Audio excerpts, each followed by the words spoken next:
all right. Later on, I might have to do some more.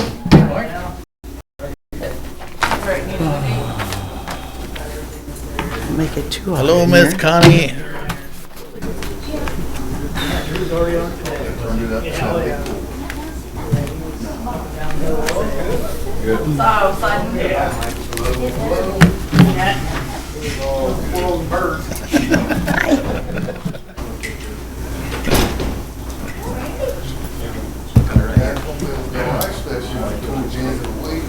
Mike, is Mario back? Why not? I guess he didn't get him until. Oh, okay. I wasn't sure. Carl's gonna be here tonight. Yeah, he will be. I talked to him when I left today. I said, see you later. He said, I'll be there.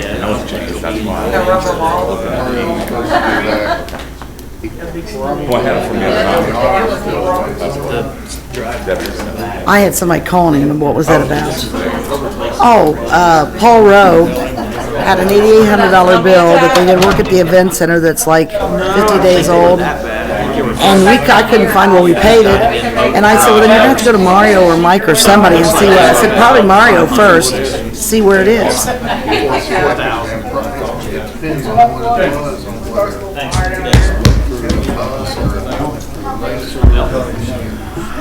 Well, I started him with Mario.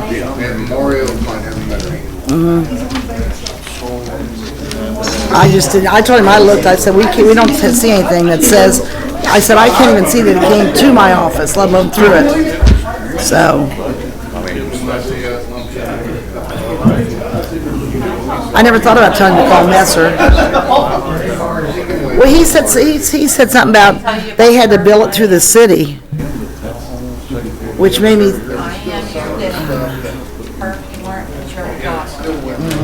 Oh, I don't. I told him. I said I'm sorry. I don't have a clue. Call Mario. And you already reached. So you've already. I wish. I use Planet 6. I am, we are paying. You hear me? I said I use Planet 6. One of those Texas Southern something. Oh, slicked up. Look at him. Look at him all slicked up. How you doing? Hi, how are you? Blue, how are you? Welcome back. Welcome back. Swap it in a little. We're actually doing this. Okay. I hope that's it. That's just a little packet for that. I don't like discovering those things. Pop up like that. Yeah. It didn't pass. You don't let them. But it could have been worse. This Pass has gone on. You know what I mean? Then we're gonna do like It could have gone on until the an end of the year. approval sheet that says this is just. Oh, at that garage. Oh, okay. Okay. They know. That's Yeah. fine. None of us. The one he had on here, Okay. that he put in, Okay. he put Denise Okay. That's car. How it goes. Okay. Oh, it does. All right. I'll change it. That's okay. I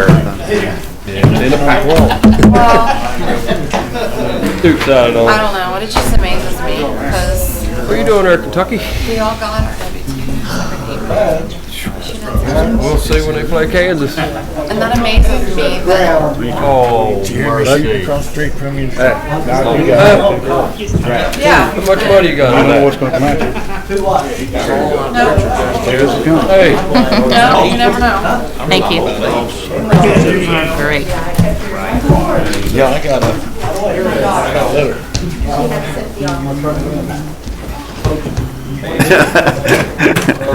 Whoa, watch the flag there. You hear their stuff they want to do for it now?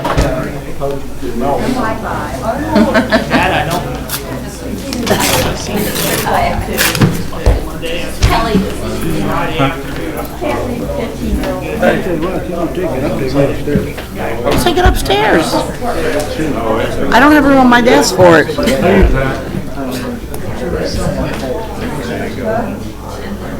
Sorry.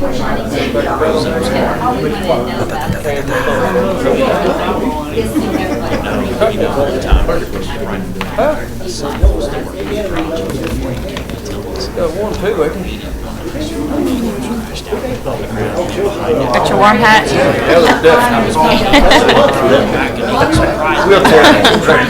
Yeah. It's gonna be even worse by the time we get out of here. Let's hope our car's will start. Yeah.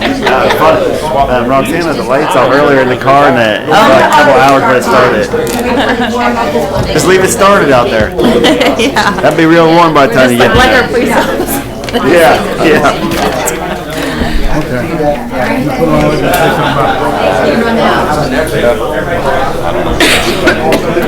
Wait, what?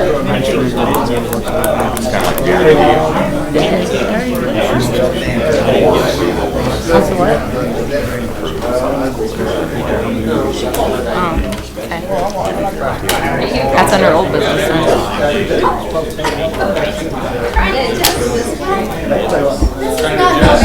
Arizona?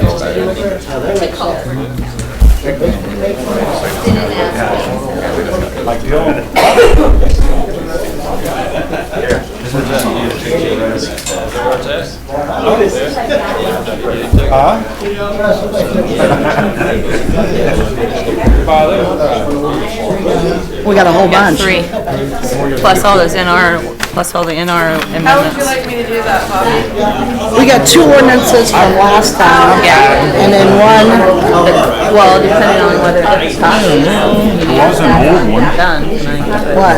So we'll start at 19 on those, right? Yeah, Okay. yeah, because 18 is the one for the Code of Ordinances. Okay. I went and looked at a couple of them. Well, and then there's that repeal of the transfer ordinance, so Footers. that, we'll just do them when they come up, we'll just start numbering 19 then. Well, that's the one we gotta do for with But the, that riverboat transfer one, yeah, I put a date on there, or I put an ordinance number on there, remember we said we were gonna do that even though we do amendments? That way we can track them? yeah. Okay, so number 19 will be the order repealing ordinance 10, 2014. You know what I'm saying? Okay, I'm looking for it. Is that the one that's How you The doing? the transfer to the NR funds. Riverboat, oh, transfers? Yeah, that's it. Okay, and that's 19? Yeah, Okay. and then we'll go from there. No, it was. By Fisher's Engineer.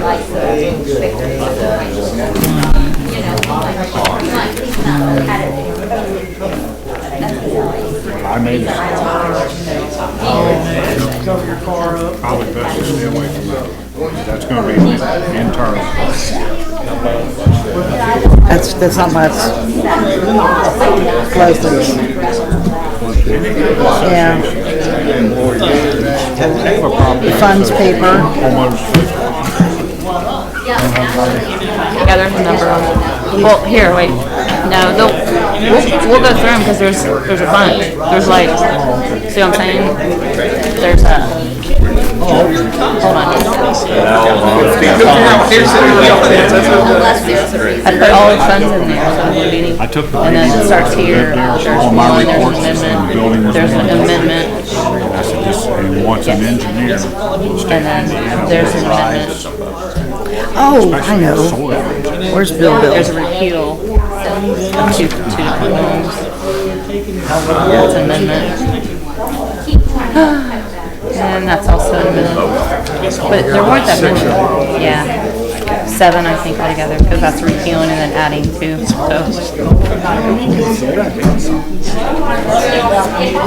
But I'll take the reins. Yeah, that's okay.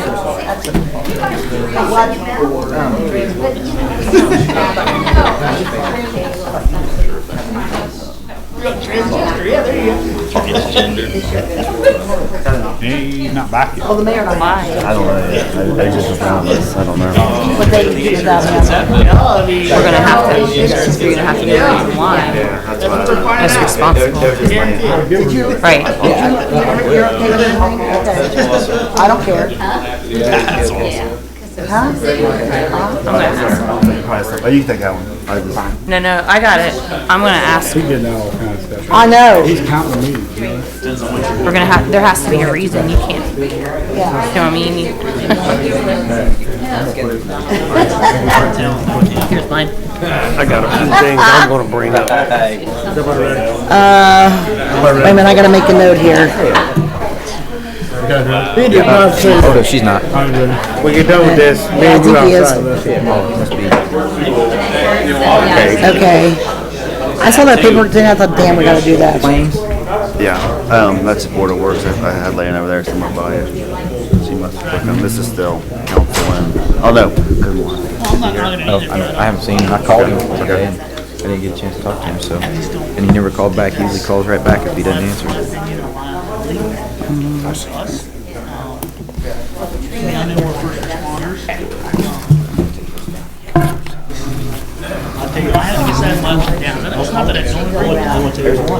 Hang around. Yeah. Unless they always use this year. I think so, as soon as Bill sits down, we should, yeah, Mario's not here, okay, whoa. Call this Board of Works meeting order. Roll call, please. Excuse me, Member Donnie Bryant. Present. Member Aaron Cook. Here. Member Bill Bruner. Member Mario Todd is absent. Member, let's see, Assistant Police Chief Mike Lanning. Here. Pat Myers, Fire Department. Here. EMS Director Bobby Mills. Here. Attorney Leslie Votaw. Here. Utility Director Mel Davis. Here. President Mayor Carr. Here. And myself. Any announcements? Hearing none, approve minutes previous meeting. I'd so move. Second, Second. all in favor? Aye. Committee reports, Fire Department. Yeah, Mayor, the only thing we have, you'll see in front of you, we had some tires that are in need of replacement on recommendation from the city garage. There's 8 of them. This is going on our platform truck on the hill. These are we'll be replacing the original tires. They got 3 quotes. As you can see, the chief is recommending the middle quote because the city garage would really like to stay with the Goodyear tires. They don't need the most expensive Goodyear tire, but they would rather stick with the less expensive Goodyear. Looks like the amount was $4,016.67. We do have that line item for garage motor supplies. Anything on board? I'd so move to get the tires. The second, Since they're not going with the lowest, I just have a question for Leslie. Are we allowed going with the quote that's not the lowest if the garage just wants to stay with a certain name brand of tire? I mean, that's up to the board, but yes, I do think that you can go with the most responsible bidder or responsive bidder, which means if you have all Goodyear tires now, that could be a consideration. But yes, that's up to the board. And it's a local. that's pretty much what they use on all the vehicles. And this, you mean, as far as your fire vehicles? Yeah, I believe so. Yeah, this is what the garage is that's the tire that the garage is recommending that we put back on that truck. And Bob Summerall don't carry Goodyear, or do you know? That I don't know.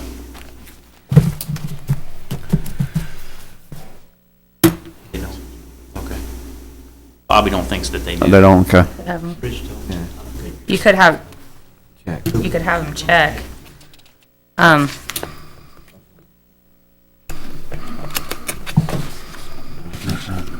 That way don't come back and bite us, that's all. Right. I'd say, could you just go ahead and check with Bob Summerall and see if they do carry the tire, and if so, price that so we're comparing apples to apples. We can do that, yeah. And then If not, then we can do that next meeting. What's that? I'll say if they don't carry, we can go ahead and Do it on the, contingency of them carrying them. I think. I'm gonna make a You motion. want to change your motion, Donnie? I'll make a motion to get with Bob Summerall done and see if he can match it. and if What he you're doesn't asking? carry, Doesn't carry, go with the Goodyear bid. Is there a second? second. All in favor? Aye. Police department. The only thing I got, Mayor, is this January will be the 10th anniversary of the death, in line of duty death for Tom Cochran. We'd like to do something special for him and his family this year. The small driveway on the backside of the police department, if we could, maybe put a sign up, Tom Cochran Drive back there for the back part of the police department. Chief wanted me to bring that to the board's attention and get their thoughts on it. Anything on the board? So didn't we, I don't know if it was this administration or last administration, didn't we name a couple streets or roads off of a couple of the other fallen officers, if I remember right? I think one of them was down Reese Drive was down there, but they took it away, didn't they? one of them was down. Was Ratcliffe Drive. Oh, Ratcliffe Drive. A private developer changed that, which he had the right to do, so we changed the name of Tanner Street.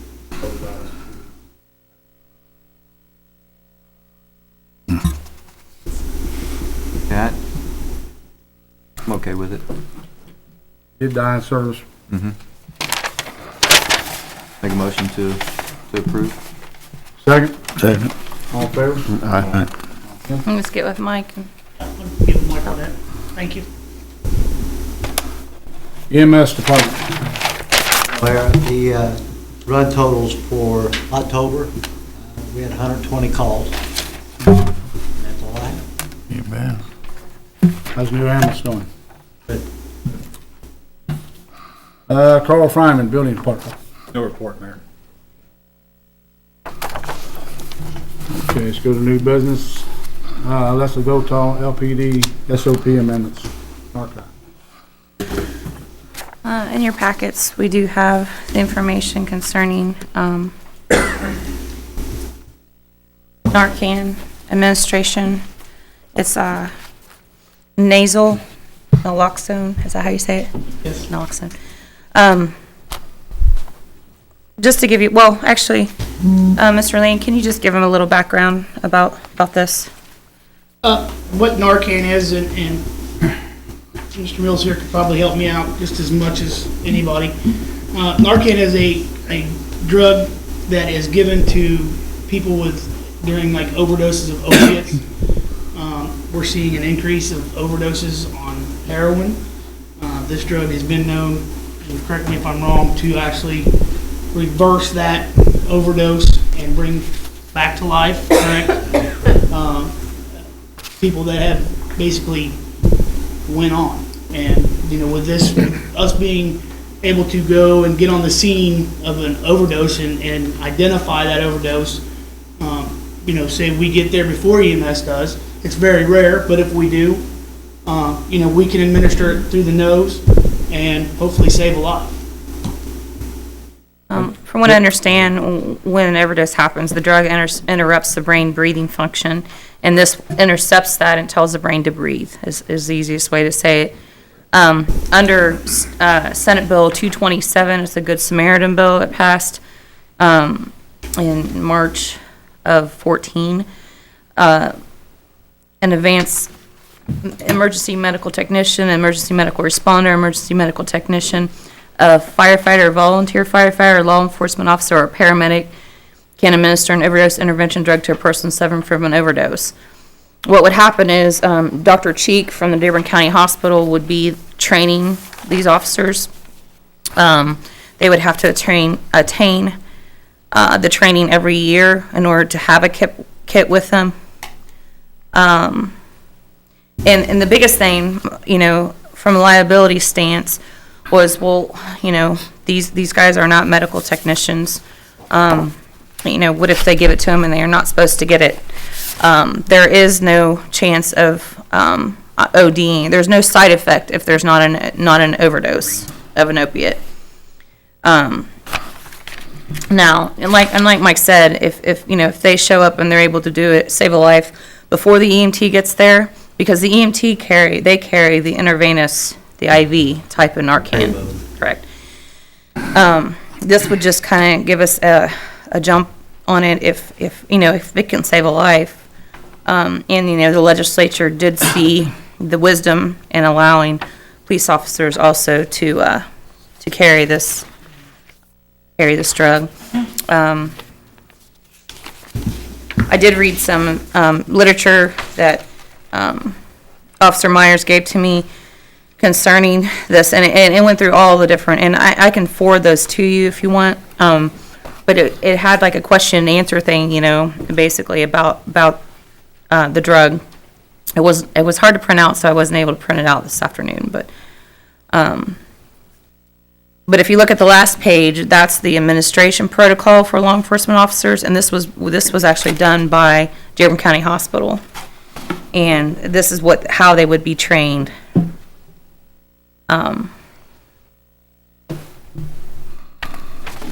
So I believe the cost of it is about $28 a dose. $1,700 will equip all 22 people of the Lawrenceburg LPD. That's, I believe, the amount that he gave us. And the training is free through Dearborn County Hospital. And that would be per year, correct? Correct. And then, like I said, if someone used, you know, had to use their doses, it's $28 each time you buy a new dose. But the $1,700 would have all the kits to be able to give to, and they're actually, Officer Myers came up with a way to put it in a pack that can be basically locked. Yes, each one of us, each one of the officers carries it's basically a little lock box per se, that they have things in that, you know, you don't want, like say if they were going to transport evidence, they could put that in that lock box and lock it until they get back to the department or whatever. And he was even talking about some kind of, check and balance where, you know, if that seal is broken on that kit, then, you know, if he's gonna be the administrator, I don't know if Officer Myers is going to or not, but if he's gonna be the administrator, the one in charge of all of it, he's gonna check each unit probably on a weekly or bi-weekly basis. I would say probably more than likely be Lieutenant Combs, because he's over our evidence room anyway, so he would be the overseer of that, but Officer or Sergeant Myers would probably be helping as well, yes. Okay. Get some bum. Yeah, I was gonna tell you, that does not have to be locked up. Correct. That is not an art. So it does not have to be under lock and key. Okay. Well, he was just giving that to the Yeah. board as far as, you know, because it's an expensive thing, we wouldn't want And people. if they used it before we got to the scene, that'd save us about $270. I think the fire department's looking into this too. We already have it. We have it in our drug Yeah. box on the truck. It'd be the same kind that the police department would carry. Amazing. Good. How many other agencies are, or do you know? I think the county's looking into it as well. They said that Cincinnati was doing it. Cincinnati's doing it. On a trial basis right now, and I think the Indianapolis Police Department is Indianapolis, as well. IMPD, a lot of your different smaller departments up around Fishers, Carmel, so on and so forth. Bad drug problem is it'd probably save some lives. Well, and it's not only just heroin, it's any kind of opiate. Yeah, any kind of So opiate. any kind of overdose. prescription drugs or anything like that. When in doubt, use Narcan. Absolutely. It can't kill you. That's the best part about it, it's not gonna affect you. What's the board? There's no liability, right, other than just keeping it secure? Yeah, I mean, there's no side effect if it's not an overdose. So, and, you know, if you guys are good with this, I did ask that it be also put on council agenda, obviously for the funding of it. If you guys are good with it, I would ask just for a positive or We whatever actually recommendation. We have that in our budget if we need to, maybe for startup costs. I wasn't sure. That's what I just put on here, put on council agenda too. So.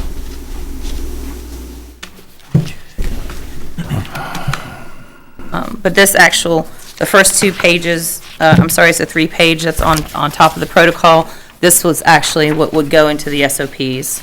And it explains the background, the definitions, the Indiana codes, the procedure, and then also equipment and maintenance replacement and training. So this actual text would be added to the SOPs upon your approval, of course. Any more from the board? Entertain a motion. I'm so moved to pass, and pass it on, if it passes, on the council also, with a favorable motion. A second? Second. All in favor? Aye. Okay, LPD towing amendments? This was in front of you in May of 2014. Never really, there was, if you remember, at that time, we also did a ballistic vest policy.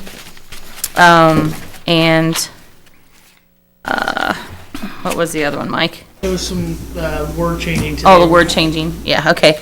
Both of the other two passed, this never did pass. So I remembered that and brought it back in front of you. If we're going to do the Narcan, we can also add this one, and then at the next meeting, there'll be an acknowledgement, or basically an acknowledgement of the amendment of the SOPs, which will be signed by each officer. It'll be signed by the Board of Works, and then in turn, when it's given to the officer, they'll sign off on it.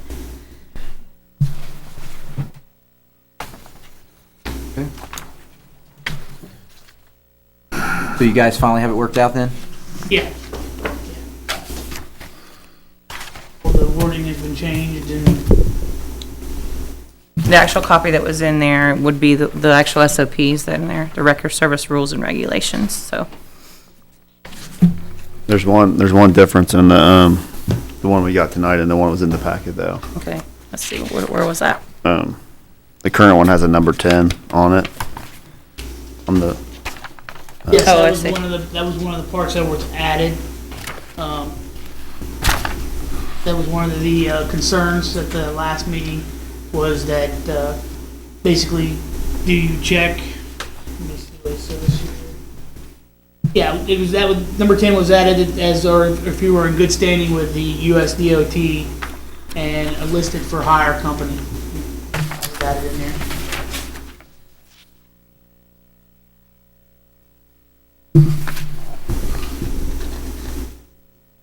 When did you say this came before him, Leslie?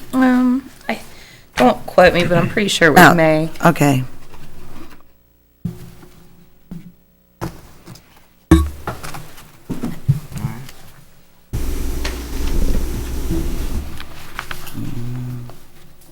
Good. Make a motion to accept the towing. You second? second. All in favor? Aye.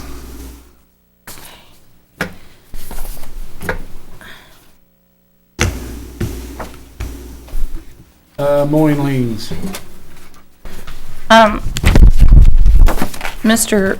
Fryman brought in, what's her name? Diane, sorry, in Jackie's office, brought these to my attention. These are I have copies of the last bills to, there's no more mowing that's gonna happen this year. These are final invoices. There's 11 of them. Some of them may be hard to, if we were to file suit, it would be hard to find, possibly. There is a provision, I haven't found it yet, but I believe there is a provision, because I've seen other entities, including the town of Morris Hill, put these mowing liens and attach them to the property taxes of the property owner. And that's what I would propose that we do. There's a couple names in here that I've seen as far as concrete and so on and so forth. You know, even if we get a judgment, doesn't mean we'll get the money. If we are able to do this as a lien on the property taxes, then I would, you know, obviously they could be subject to a sheriff's sale if they don't pay their property taxes. So the amounts on these, and just to give you an idea, there's one for $360. Sorry.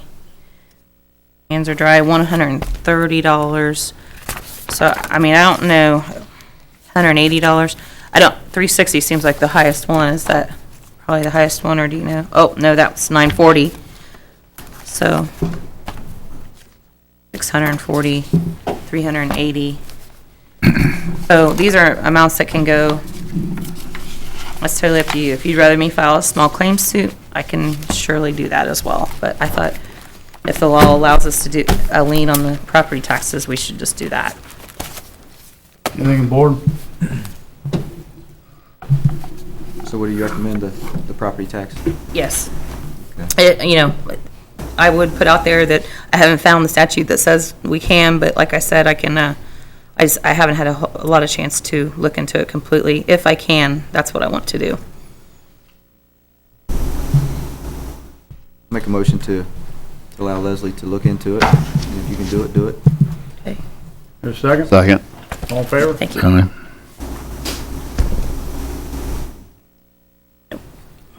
Old business, Pat Crider over the ice rink wants to ask the board something.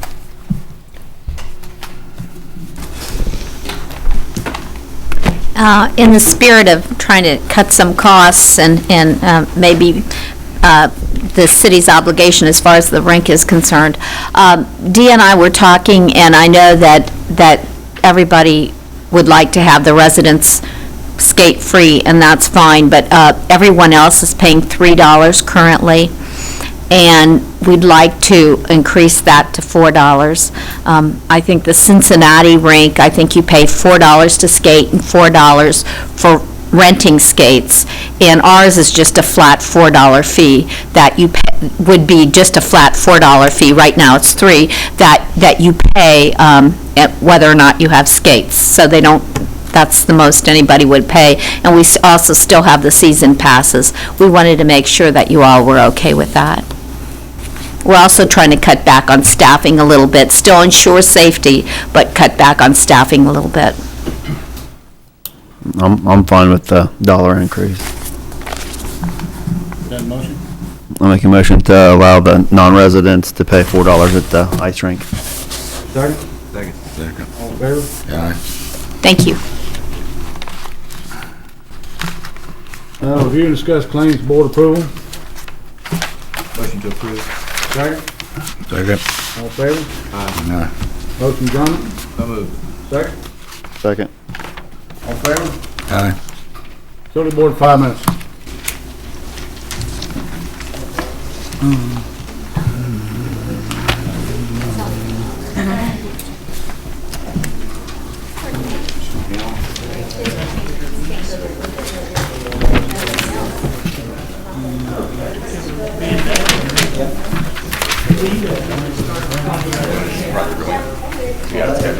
Just help us increase our revenues a little bit. Yeah, well, I will never. It'd be pretty hard. Hey, Jeff, I think we are gonna need to set up a separate, separate account for the SCU project. For the I thought they did.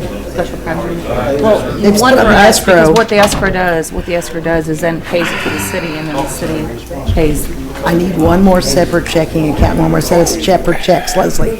I just got them for MDF because the gaming commission's forcing us to. So now we're gonna have to have another one? I don't know how else we can pay that.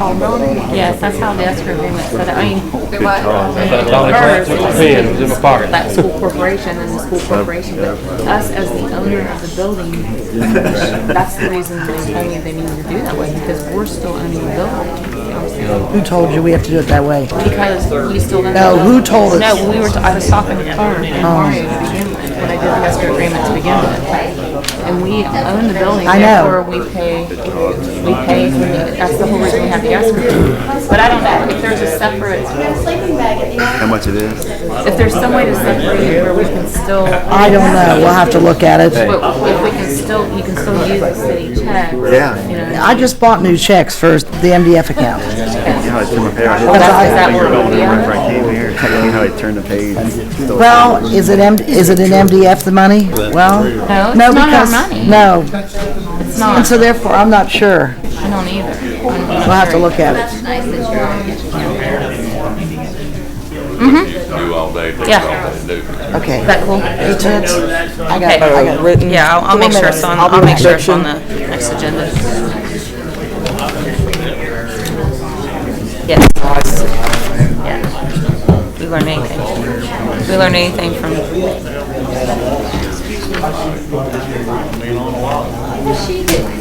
Thanks.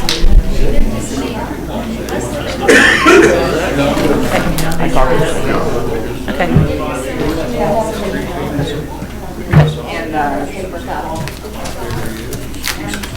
I may need copies for the 4 different precincts. Up lonely?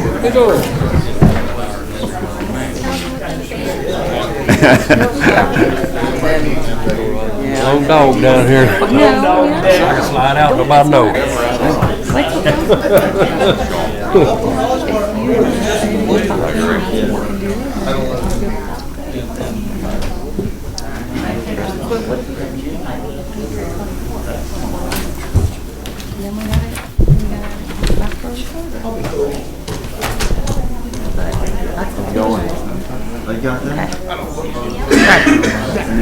Yeah, I got a written description and everything for us. Say, thank you, Jane, good job. What's up for the? Yeah. I don't know. He might be the answer. Did you? What's wrong? The agenda, SOP. Yeah, should I come before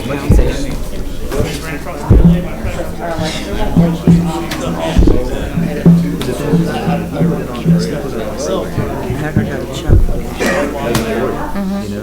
He's talking about the ROL thing. I was gonna say something to the fact that this guy from Rising Sun, I dealt with him when I was the attorney down there. He's just basically a loan negotiator, right? One that can sit down and look at everything and suggest ways we should resolve it. But I already have 4 people that have proposed terms that I could do tomorrow. You know what I mean? Yeah, I'll do it. Pretty good, how you doing there? I'm okay. Have you talked to her about it? I'm just saying. I'm back. Okay. Well,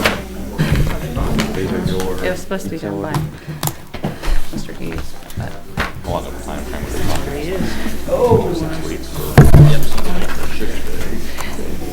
What's this? That's for the, well, for the main stuff. Everybody ready? Be open, if they have questions, come down.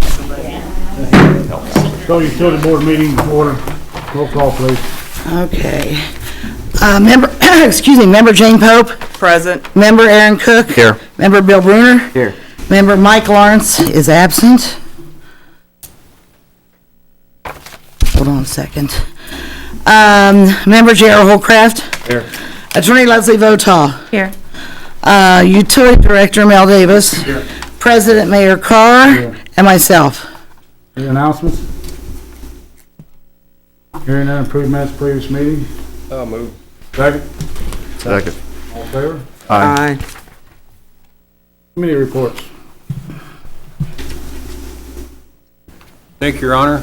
Just a couple of things to report real briefly. The new Kroger gas station is connected with all the utilities. I'm not exactly sure when they're going to go into service, but on our end, it's ready to go. We had a water leak today up on Bodie Drive. Got it repaired. And the new utility director should be here tomorrow. So He was here today, wasn't he? he signed up for utilities today. Oh, okay. Yeah. I saw a car with New Mexico license. Yeah, but Why? his first day is tomorrow. Okay, yeah. So, What was going on down on Old New Street? oh, where? Old New Street? There was Old New, or right there in front of the parking garage. When I pulled back there in the afternoon, had the covers off and they were pumping water or something. Oh, that is the LCD cleaning out the relief wells. Oh, okay. Yeah.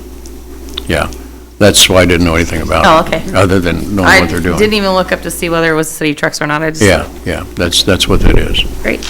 Okay, that concludes my report, Your Honor. Thank you. Mel. Well, thanks again for helping us out during our transition period. Anytime. So, The appreciate it. utilities are part of my life, so don't worry about that. Thanks for all the years. You did a lot for us. Thank you. Yeah, thank you. Thank you for your service, Mel.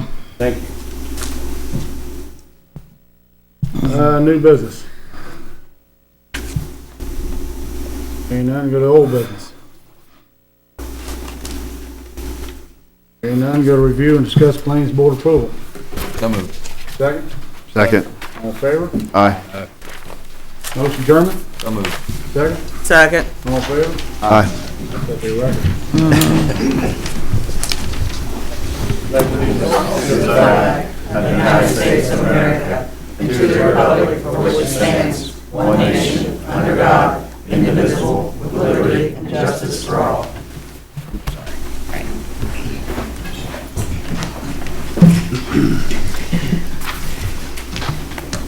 Roll call, please. Okay. I write down time. Member Jane Pope, Present. member Aaron Cook. Here. Member Bill Bruner. Here. Member Mike Lawrence is absent. Member J.R. Holcraft. I'm here. Assistant Police Chief Mike Lanning. Here. Pat Myers, Fire Department. Here. EMS Director Bobby Mills. Here. Attorney Leslie Votaw. Here. Utility Director Mel Davis. Here. Mayor Dennis Carr. And myself. Any announcements? I have a few questions. One resident was asking me what happened to the President Lincoln sign used to be by the railroad tracks. I guess it's not there anymore. Does anybody know? You mean the one right by Ivy Tech? It used to be by the railroad tracks. I said there's one up by Ivy Tech, but is that the same one? It used to be by the railroad track. Well, I know there's one where he supposedly did a speech, and it's right there right behind Ivy Tech, but I don't know about the railroad track one. I don't know if anybody had moved one or not. Mario probably know. You don't know, do you? I don't know where it's at. Mayor, wasn't it missing at one time and then, It got moved one time for some reason, I don't know what it was, Jane, I really don't. it was missing at one time and we found it and They put it found back? Somebody found it and brought it back, but Yeah, there's only just the one up on top of the levee. Okay, Where they ripped out the railroad tracks. okay. there was one there before where the tracks were, and the tracks got removed, and they got removed. Yeah, but that was all up on top. That's been a lot of years ago. But there is one there. Yeah, that's, I know where that one is. And then the second thing, well, one of three things. The other one was, if someone wants to purchase some of the bricks up there by the clock tower to get names on them, who can I get a hold of to do that? They haven't done it for years. They used to do it to different adult centers, but they haven't moved with it for years. Because I guess this person's getting a group of people together so they could buy a lot of them. I guess it's cheaper if you buy a lot of them at one time. And I didn't know who to send them to. Well, we could probably take it back over to the city and do it. Let me look into setting it up. Okay. It And hasn't then, been done for years, but it should be opened back up, I agree. okay. And then the third thing was, I was wondering still when the recycle program would begin, the curbside recycling. Just got on Mike today about the trailer, it should be here. I talked to the vendor today, and it was for 90 days. The board was signed August 25th. Talked to them today, they said they could get it sooner if they could, but it looks like the first week First one. delivery Okay. on the trailer. So- It'll be shortly out right after. I'm assuming mid-December. December, the month of December though. Okay. We're gonna get this thing started as fast as possible. Yeah. That was all I had on that, Mayor. Approve the minutes of previous meeting. Mayor, I called Jackie today and discussed that she did great on the corrections. But I missed one. From the October 6th Common Council meeting, but she did miss one, and it was the motion to take money from lines in the budget and give to the school corporation, and it does the roll call vote. That didn't take place. That actually did not happen, so she just needs to add that. You're talking on the 10-6 ones, ma- Yes, Okay. because she made the corrections from 10-6 on today's minutes, on November 3rd minutes. We made a bunch of corrections on last time. Right, she Yeah. made, and she did very well, but she did neglect to write that one down. That motion never happened, the roll call vote never happened the way it read, and we just need to make note of that. Yeah, I will, yes. So I'll make a motion to accept the minutes with the corrections. Is there a second? Second. All in favor? Aye. Committee reports. Okay, hang on. I don't write that fast, okay. Street challenges curves, Aaron Cook. Just kind of one question to do with the ice. If someone's tree from their personal property falls and covers the sidewalk for maybe like, I don't know, 15 feet, does the city clean up that sidewalk, or is the person responsible for that? You mean on the right of way or? On the, it's the trees in their yard. It's not a city tree, but it's covering the sidewalk for about 15 feet or so, I'm guessing. There are air frames, so even if the tree is on one side or the other, there's air rights right at that right of way, private property line. So we have started our tree trimming program. So if it's sticking out, all the air rights. Okay, yeah, it's on Short Street. I think, around the 400 block, 417 maybe. What's it doing, just limbs coming off? No, it's broke off. A tree limit's probably like 30 feet long, broke off and it fell, and it's on the sidewalk. It's covering about 15 feet of the sidewalk. It's, yeah. Yeah, it might be all the way across the sidewalk into that little grass area too. I mean, it's covering like 15 feet of the sidewalk, if I'm guessing. Yeah, and if the limb, because like I said, there are the air rights, that's probably something we need to look at, probably clean up. Okay.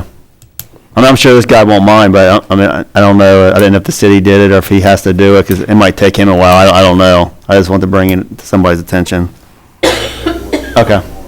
City can go in there, and be unsafe, they can move it from the sidewalk. They can do that. Well, we still have to pay attention to the property. True, But we do But if- have air rights straight up. If you get the guy's consent to get on the property and get it though, that should be. Well, I can talk to the guy and give you a call tomorrow if you like. Okay. Okay. At least cut it out of the way, right away. Okay, anything else, Aaron? No, that was all. Finance, J.R. Holcraft. Report's in the packet. Fire Department, Bill Brenner. No report. Police Department. No report, Mayor. Fire Chief. No report. EMS Director Bobby Mills. Further report, Mayor. Okay, Building Department has nothing? Unless you want an update on when the Kroger's is gonna open. Yeah, let's do that. We're waiting on a suppression test, which should be, couldn't do it because of the weather today. That awning has a suppression system in it. We're waiting on a test. Weather needs to get a little warmer for it. As soon as that's done. Come along. What about the hotel down there? Did they get their deficits fixed? We got quite a bit of things. They did come into town, I mean. Good. Mayor, I got a comment and a question. Being the city council funded the ice skate rink, shouldn't her request go before city council also? Go through both boards. I said, I intended it go on both boards. That's not on this committee report, though. We'll bring it back up in old business. Any more, Carl? Okay. New business, Sarah Baristo, sponsor of 2015 Monte Gros Ball. Did I get that right? Close, brick toe, but close, I'll take it. I've had it way worse. Anyway, first I want to thank you for all your support over the years. You have been our biggest supporter for the Children's Advocacy Center, and I don't think we'd be in existence without you, so thank you. Karen Ernst was supposed to come with me tonight, but she just texted. She's still at the airport. Her flight keeps getting delayed because of the weather, so you're stuck with just me tonight. Sorry. I know Karen had introduced you about our Mardi Gras event. We are in an effort to defray the costs that we ask for from government all the time. Erin Negengard, our president, asked us to look into a different fundraiser one that Karen has done for the school in Lawrenceburg and her church, a Mardi Gras ball.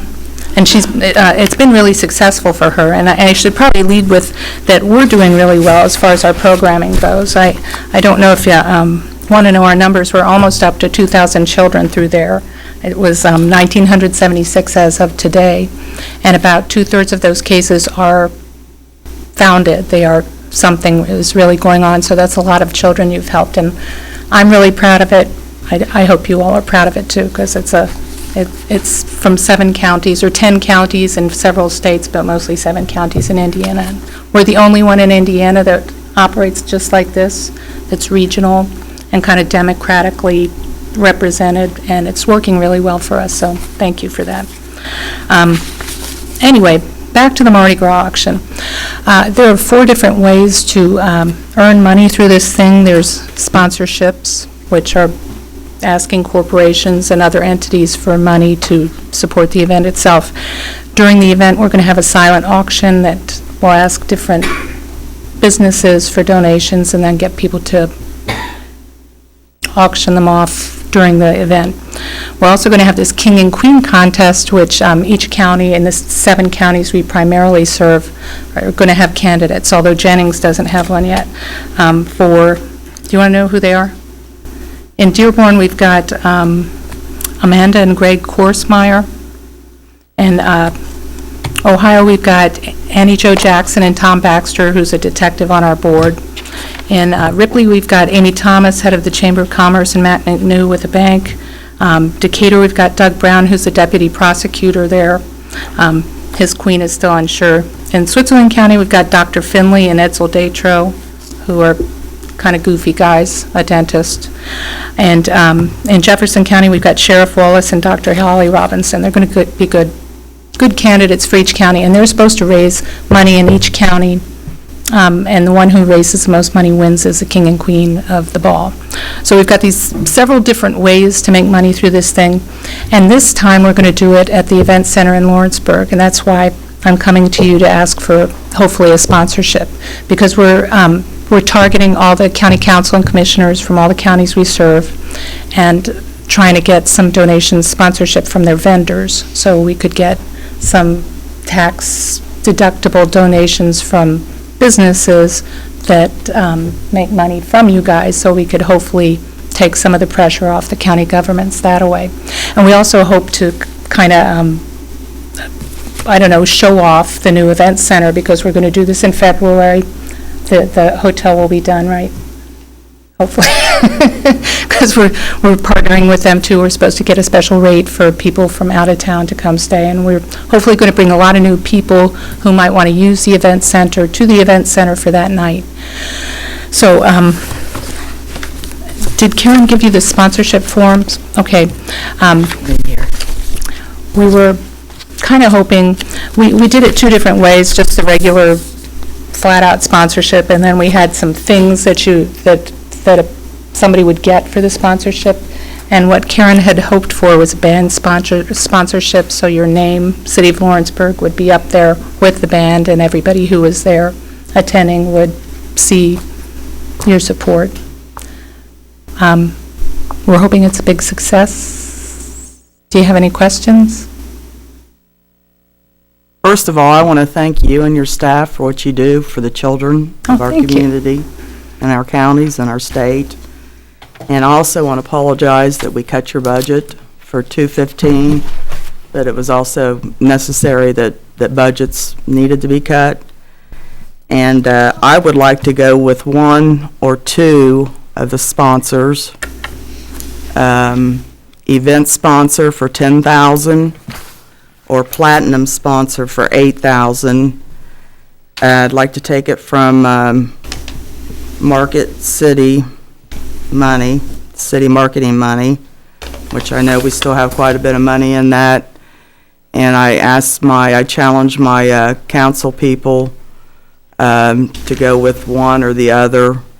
It will kind of help make up the difference that where we cut their budget.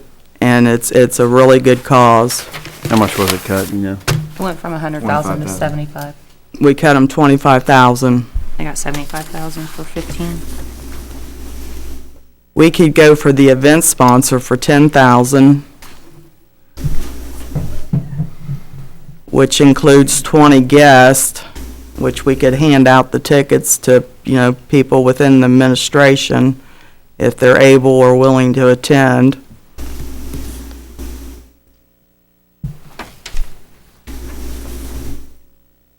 What else, board? I was looking more along the lines of maybe a bronze sponsor at $750, just because we have been, a big contributor of yours throughout the years. And again, there's a reason we cut the budget, just because we had to. So that's a bronze sponsor at $750. Anything else, board? I'm going to go ahead and make a motion, Mayor, that we go with the event sponsor for 10,000. I hope I get a second. Yes, sir. Second. All in favor? Aye. All against? Aye. Roll call, please. Okay, hang on. Jane? Yes. Okay. Aaron? Yes. Bill? No. Okay. JR? No. Okay. It's 2-2. 2-2. I like Bill's, since we had to cut budgets, I think we need to watch what we're doing with all this money. The $750, I think, is a better one. $750. That's the bronze sponsor, $750. Mayor, that's a big cut. Go with his budget, or his recommendation. So, are you going with $750? You have to make a motion. Yeah. Somebody better be making a motion. Make a motion to go with the bronze sponsor for $750. Second? And I guess, can we take it out of council donations? How much money's left in council donations, Suzanne? 12,000. 12,000? Yeah. A second? Yeah, JR seconded. All in favor? Aye. All against? Aye. Roll call, please. Okay. Jane? No. Aaron? Yes. Bill? Yes. Yes. JR? Yes. It's 3-1. Thank you. Thank you very much. Full business. Jackie Stutz, salary ordinance 16, 2004. Wait a minute. I gotta find it first. This was left over from the last meeting. It did not pass unanimously the first time, so it had to come back tonight for the second and third readings. It's ordinance 16, an ordinance fixing the rate of compensation of employees of the city of Lawrenceburg, Dearborn County, Indiana. We need a motion. Okay, need a motion to suspend the rules and read ordinance number 16 Yeah. by title only. I'll move. Okay. Second? Second. All in favor? Aye. Go ahead and do it again, Jackie. Okay, it's, Jumped the gun.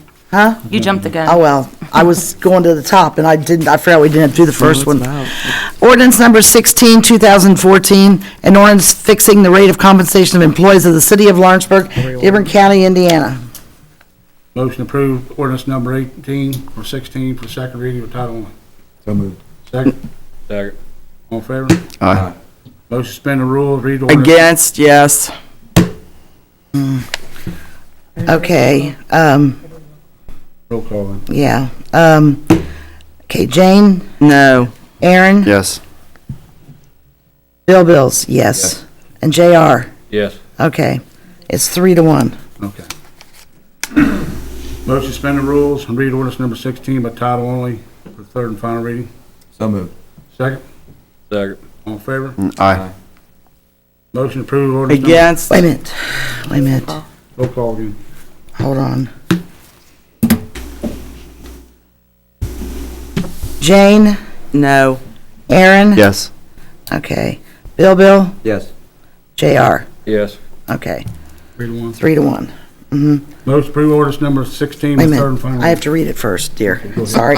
Go ahead. Ordinance, Come on, guys. ordinance number 16, 2014, an ordinance fixing the rate of compensation of employees of the city of Lawrenceburg, Dearborn County, Indiana.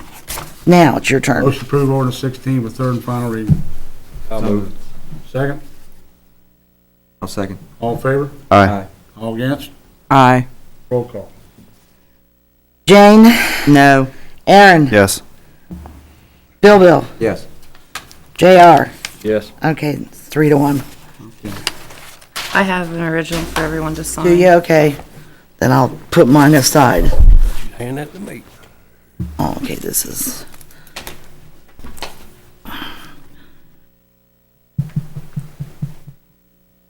Okay, the next one, are we going on to the next one?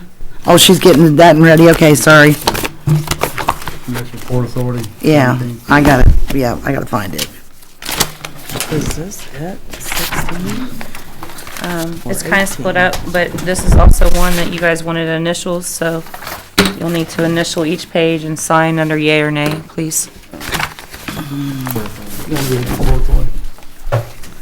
Here's what this is. Okay. Salary ordinance, right?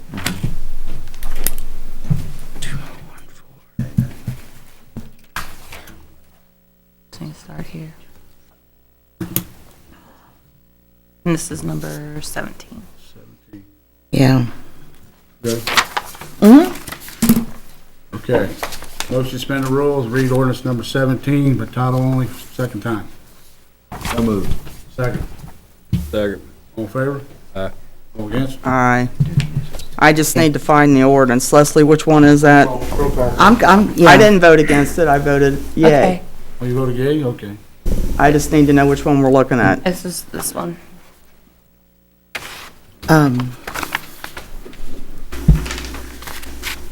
It would've been from 2 weeks ago, Jane. Also, we don't have it in our packet? No, it was in the package, yeah. No, I don't know.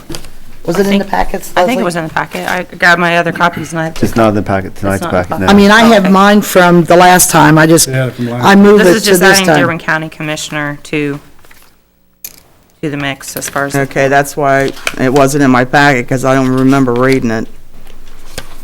We read. We the read first it 2 one, weeks and ago. it didn't pass unanimously, so voted this is for the against it, second so and third it's- reading. Still need to do the third reading. You still need to do the third one. Pass it unanimously. Okay, and this is concerning the Port Authority, right? That's correct. Yeah. Lawrenceburg City Ordinance 17-2014, a joint ordinance to amend and reestablish the Southeast Indiana Regional Port Authority. Okay, motion to approve ordinance number 17 with second reading by title only. I'll move. Second. Second. All in favor? Aye. All against? Motion to suspend the rules, read ordinance 17 by title only for third and final reading. So moved. Second. Second. All in favor? Aye. All against? Lawrenceburg City Ordinance 17-2014, a joint ordinance to amend and reestablish the Southeastern Indiana Regional Port Authority. Motion to approve ordinance 17 by third and final reading. I'll move. Second. Second. All in favor? Aye. All against?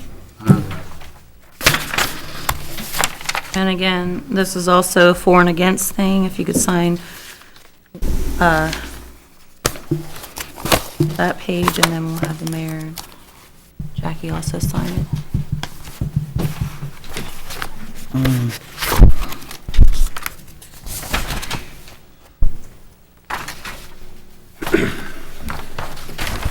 Set it down this way first. I'll hand you that one. I'll take it down to Oh, you're not? Okay.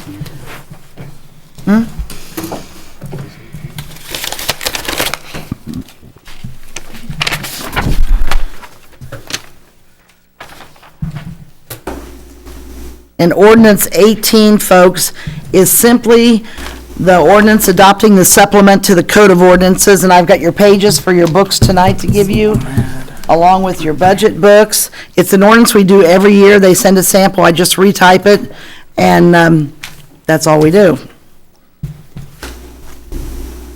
So ordinance 18 is an ordinance enacting and adopting a supplement to the Code of Ordinances for the city of Lawrenceburg, Indiana, and declaring an emergency. What that is, I don't know.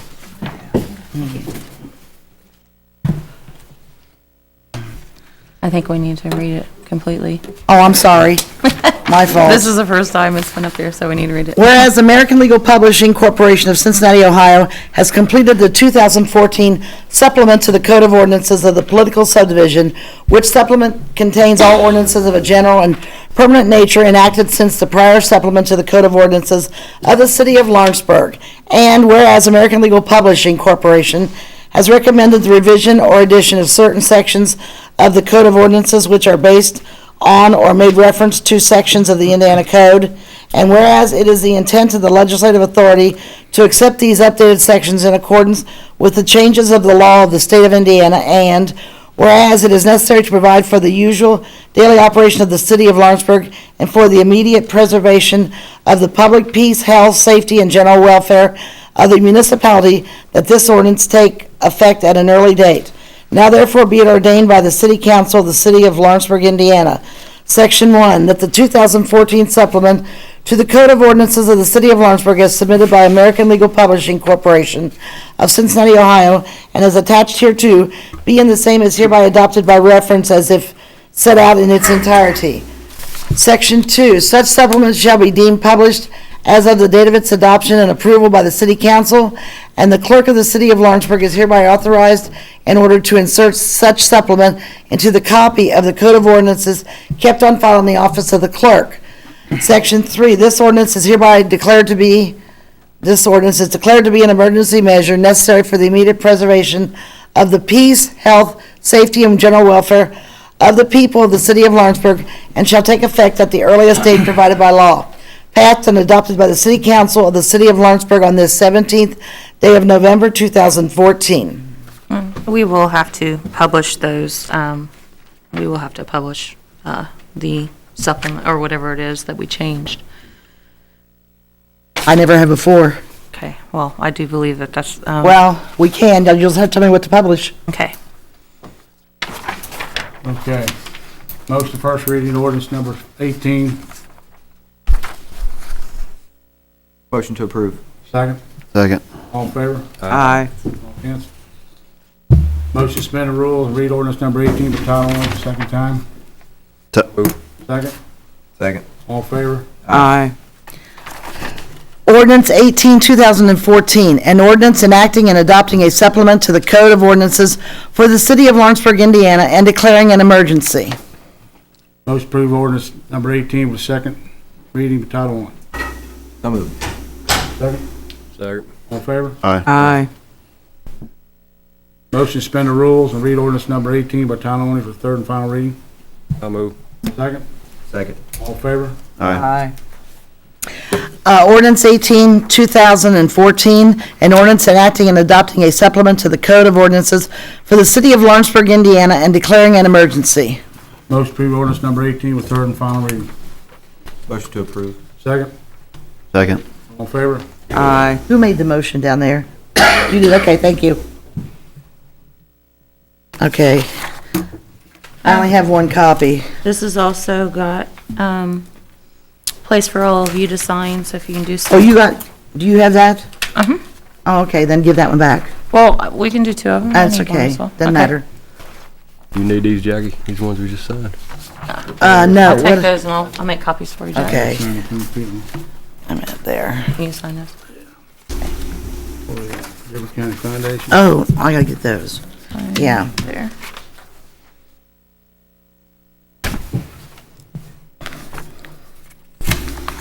And Jackie signs the rest. And then mine there as well. Jackie signs the rest. Where are you out?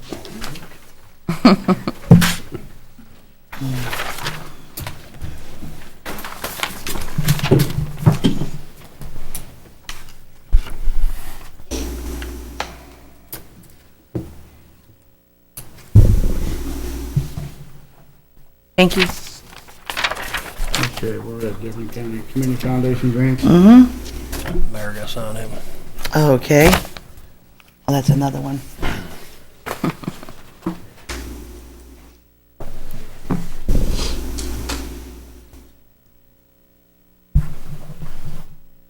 Let's check the second page.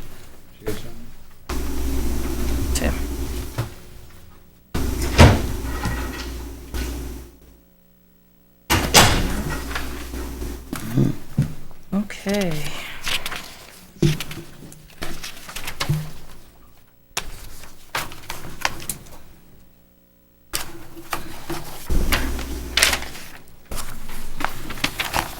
You're on, Jack. Oh, I am. The next thing is the Dearborn Community Foundation grants.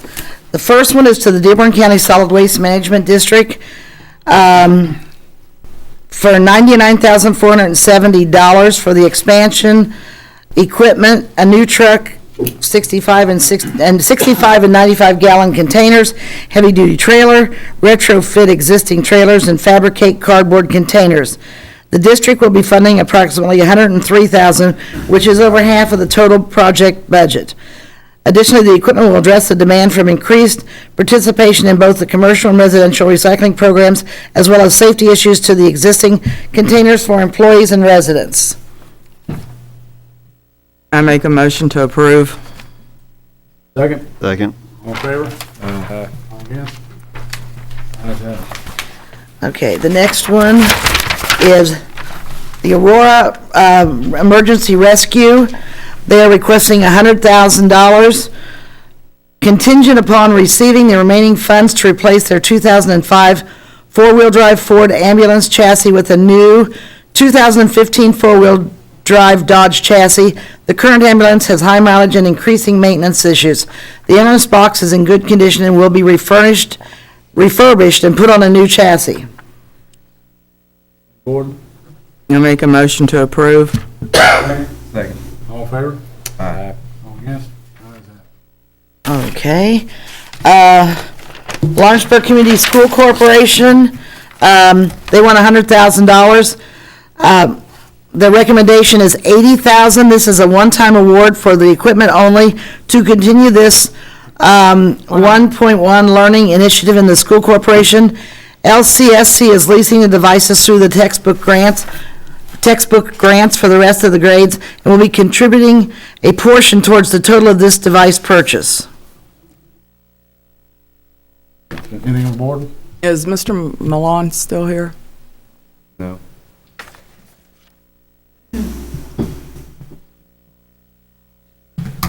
Make a motion to approve. Second. All in favor? Aye. Aye. Is there a second? Yes. Oh, okay, I got that backwards, sorry. Okay. The next one is Morris Hill, Sparta Township Volunteer Fire and EMS. They're asking for $70,622 toward the power load systems for their striker cots. This system will minimize the risk of back injuries and also help to safely and securely lift patients while loading them. The department has purchased the striker cots and will provide funds for the installation of the load systems and remaining costs for the projects. The Philips MRX monitor will have the capability to conduct a 12-lead EKG at the scene and then transfer those results to the ER staff to review and make decisions prior to the patient arriving. If the patient requires a higher level of care, the department is in the process of becoming certified as an advanced EMS provider. Pleasure of the board. I make a motion to approve. Second. Second. All in favor? Aye. All against? The next is We Care Packages. Whoops, I can't spell. Asking for $40,000 for the product and postage costs for food and hygiene items sent overseas to our military. The organization sends approximately 100 boxes a month to our troops to show them our support and appreciation. Excuse me. The organization receives donations from the community and several churches and clubs throughout Dearborn County hold fundraisers to help support them. Motion to approve. Second. Second. All in favor? Aye. All against? Okay, let's see. One community, one family.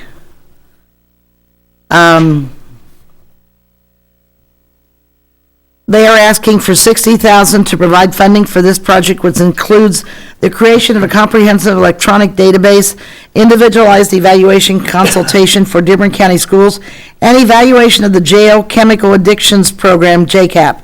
These components will strengthen existing prevention and early intervention efforts and also help identify the current needs that exist in the Dearborn County community. Additionally, it will help to secure program funding through other sources to sustain existing programs. I'll make a motion to approve. Second, Second. all in favor? Aye. Okay, the next one is South Dearborn High School. Requested amount, $100,000. Their recommended $91,900 towards the building that will contain the press box, concessions, storage, and restrooms. This will replace an existing concession press box building that is wood construction and was built back in 1987. There are currently no restrooms in the building, and the closest is 400 feet away, which causes problems for anyone with mobility issues. Additionally, the new building will be a block structure and will address storage and security concerns, as well as safety issues for the concession stand. The school will be contributing funds towards other issues at the facility, such as bleachers, dugouts, and fencing improvements. Motion to approve. Second, Second. all in favor? Aye. Against? Ayes have it. Okay. One last one. St. John Lutheran School, the project is classroom and gymnasium improvements. The requested amount is $42,154 to replace classroom sinks used for hand washing, project cleanup, etc., gymnasium lighting and cooling and technology upgrades. The gym lighting will be updated to LED lighting to provide cost savings. The cooling unit will be a standalone unit to cool the gym during the hot months of spring and summer while school is in session. New desktops are needed due to the non-support of Windows XP, and also to enable the students to take the required I-STEP testing in order to participate in the state's vouchers program. Motion to approve. Second, Second. all in favor? Aye. All against? And that's all of those. I'll sign it, I've got mine. They trust me to sign it. Because it's, huh? No, that comes from them. Oh, yeah. No. I just have to fax that back in the morning. Okay, Leslie, repeal transfer order 10, 2004. This one would be ordinance number 19, I believe. Is this the correct one I'm looking at, Leslie? Ordinance repealing ordinance 10, 2014. This in front. I guess if y'all have any questions on why we're doing this, I'd like you to explain what happened and why we have to reverse it. The actual transfers were already reversed, but because there was an ordinance passed to do a transfer, these transfer appropriation reductions could not have been made because the funds 279 and 271 do not have an appropriated budget line to make a transfer, which is an appropriation reduction. So, they were able to do that. It just wasn't, it did not need to be done by a transfer ordinance. Therefore, the transfer ordinance, which was 10, 2014, needs to be repealed.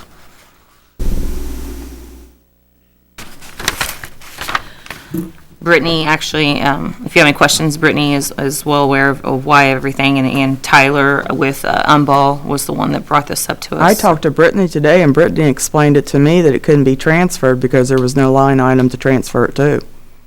That's true. And that's why the ordinance was invalid. If there are lines like there are now in the new budget, there are line items in there, that can happen now with the 15 budget. So instead of the transfer, you just move money from within to get the money? I believe that's what they're going to do, yes. She did already reverse the other ones back in September, or I believe in October, when we found out this is, and that was just the one that was done by a motion and a second to do so. But then when we ran out of money again, the ordinance was passed, and like I said, that just needs to be repealed, because it was an invalid appropriation transfer ordinance.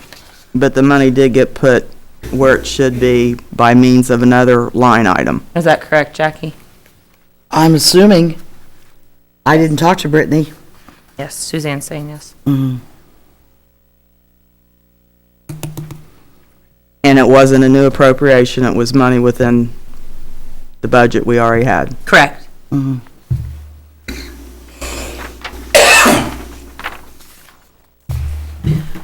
Go ahead, and ordinance 19, 2014, it's an ordinance repealing ordinance 10, 2014. Whereas the Common Council of the City of Lawrenceburg has authority pursuant to its statutory and home rule powers to repeal ordinances, and whereas the Common Council now determines ordinance number 10, 2014, enacted on July 21st, 2014, should be repealed because it was an invalid appropriation transfer ordinance. Now therefore be it ordained by the City Common Council of the City of Lawrenceburg that ordinance number 10, 2014 be repealed in its entirety. Ordained and passed on this 17th day of November, 2014 at, stick November in there, 7:10 PM.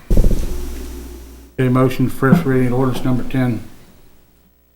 So moved. Ordinance number 19, sorry. Oh, 19. Yes, it's number 19, it's repealing number 10. All right. Mm. Ordinance number 19.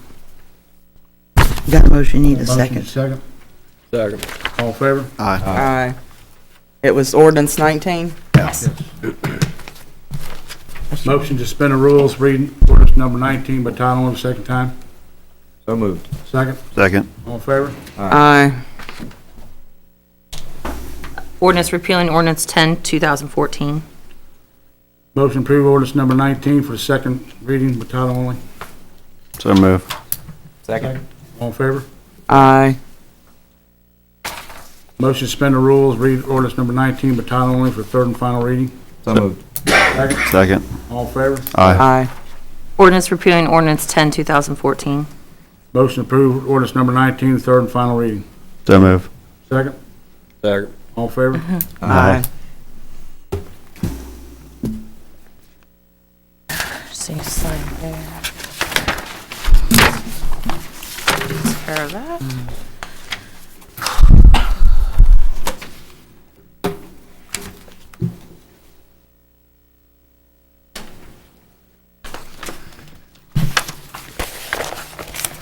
Okay. Okay, non-reverting amendments.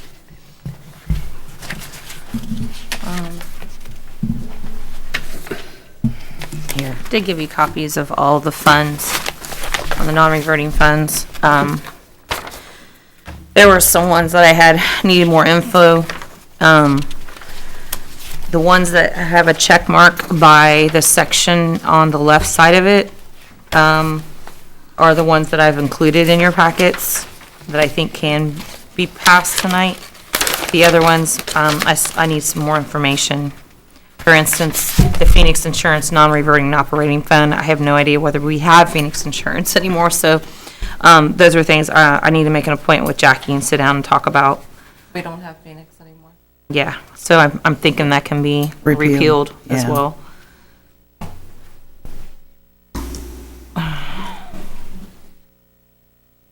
So, at any rate, without going through every single fund tonight, I have attached the ones that I feel can be done quickly or in an efficient manner. Anyway, I'm not sure how quick this will be, but the first one that's attached has to do with section 3604, which is the Parks and Recreation non-reverting operating fund. This just ratifies the establishment of that fund, and it's going to be, this would be with the approval of the Parks Board to be used in the at Parks Recreation areas. I got one question on this one. I read through these ordinances, and this, you're going with the Parks one first, right? Mm-hmm. Okay, it has to be approved by the Parks Board. And then I read another ordinance where you had A, B, C, and D. And D, it says this fund shall be separate from and independent of the yearly riverboat budget. I do think that's outside of the riverboat budget, Jane, because these are funds that are going to come from derived from any monies received from the parks property. So we're just using any monies that we get and putting it back into the fund to hopefully make it self-sufficient. I mean, I guess that's the end game, but, so there would be nothing as far as the riverboat budget that would even be contributed to this fund. This is the operating fund of the Parks and Recreation. Okay, and these non-reverting funds will always be non-reverting funds, separate from the next year's budget. They will remain as is unless money's spent from them. Correct. Okay. But these, I mean, and I'm glad we did go through these because some of these are ones that have sat dormant. You know, I don't know how much is in this fund right now. And there's one later that we'll have to address that has to do with transferring some funds from one that we don't need anymore. I guess, I don't know, do you want to go through all of these and then go back and read them, or do you want to read them as we go? Read them as we go and vote on them as we go, Okay. as the individuals.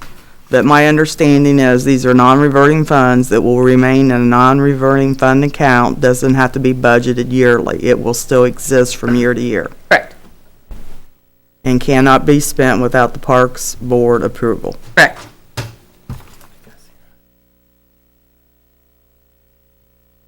So this would be ordinance 20, 2014. Amendment to ordinance Title III to amend Chapter 36 of the Lawrenceburg Code of Ordinances, whereas the Common Council of the City of Lawrenceburg has authority pursuant to its statutory and home rule powers to amend this ordinance, and whereas the Common Council now determines the Parks and Recreation non-reverting operating fund ordinance should be amended to include provision for approval of expenditures from the fund by the Parks Board, and now therefore be it ordained by the Common Council of the City of Lawrenceburg that amendment be made to the Lawrenceburg Code of Ordinances, Title III to Chapter 36, entitled Parks and Recreation Non-Reverting Operating Fund, to read as follows. Section 3604, Parks and Recreation Non-Reverting Operating Fund. A, the Parks and Recreation Non-Reverting Operating Fund was established in 1993, and the city hereby ratifies that establishment as a cumulative non-reverting fund. B, these funds are derived from any monies received from the parks properties and will be used to improve the parks recreation areas with the approval of the Parks Board. Ordained and passed the 17th day of November 2014 at 7:16.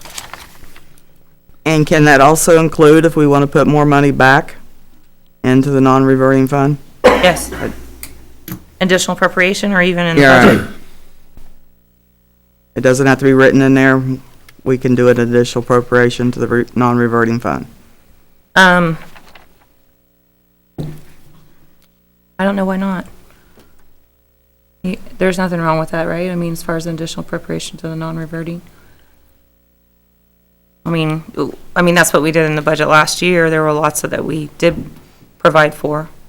But yeah, if you wanted more funds for operating the parks, that'd be something you could do an additional appropriation for or include it in a budget in 16.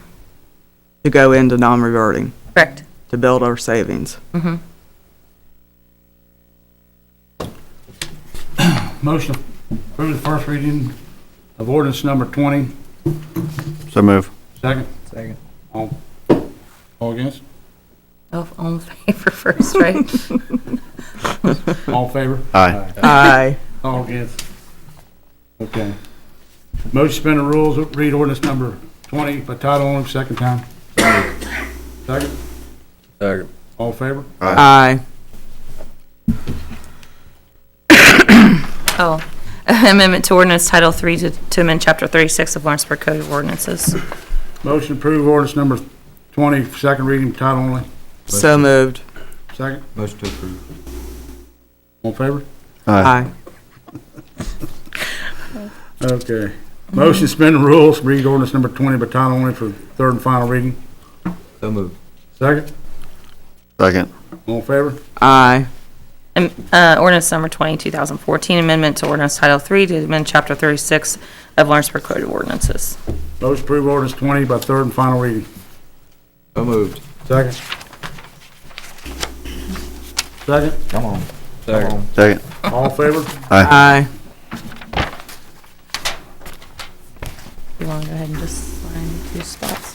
all the rest in. All right, which one we going to now, Leslie? The next one is ordinance amendment 3608. I'm trying to go in Senior order. citizens, non-reverting. Senior citizens non-reverting operating fund. How much do we have in that fund right now? I have no clue, no one asked today. I can tell you if you know the phone number. I don't know that, I don't have the number, I'm sorry. What ordinance number is this again, please? 3608. That one. No, I mean ordinance number 214. 21. 321.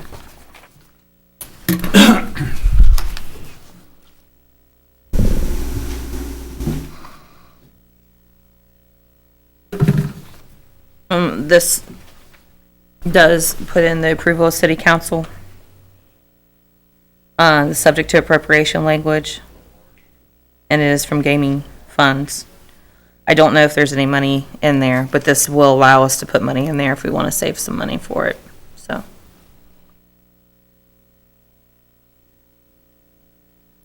Read it. Ordinance number 21, 2014, ordinance amending Section 3608 of Title III, Chapter 36 of the Lawrenceburg Code of Ordinances.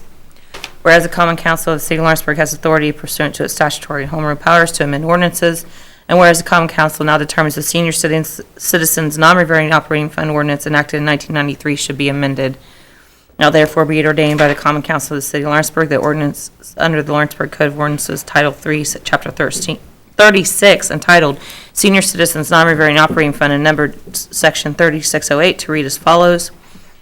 Section 3608, Senior Citizens Non-Reverting Operating Fund. A, the Senior Citizens Non-Reverting Operating Fund was established in 1993, and the city hereby ratifies said establishment as a cumulative non-reverting fund. B, these funds are subject to appropriation by the Common Council on a yearly basis and will be funded by monies received from gaming funds. C, this fund shall be spent when necessary with the approval of City Council. And D, this fund shall be separate from and independent of the yearly riverboat budget. Ordained and passed on the 17th day of November, 2014 at 7:22 p.m. Again, the non-reverting fund will stay as is without a new budget. It will just remain from year to year. Correct. Motion approved, first reading to ordinance 21. So moved. Second. Second. All in favor? Aye. Motion to suspend the rules, read ordinance number 21, title only for second time. So moved. Second. Second. All in favor? Aye.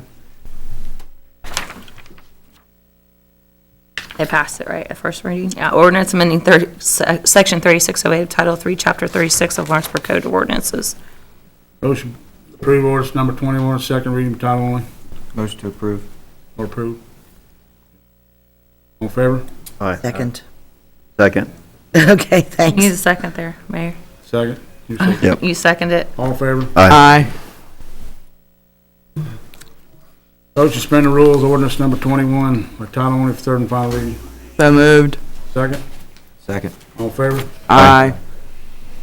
Ordinance amending Section 3608 of Title III, Chapter 36 of the Lawrenceburg Code of Ordinances. Motion approved, number 21, ordinance number 21 with third and final reading. Motion to approve. Second. Second. All in favor? Aye. That does it. Sign it where we go, that'd be great. We got number 22's next, and that would be the amendment to 3617 and 3618.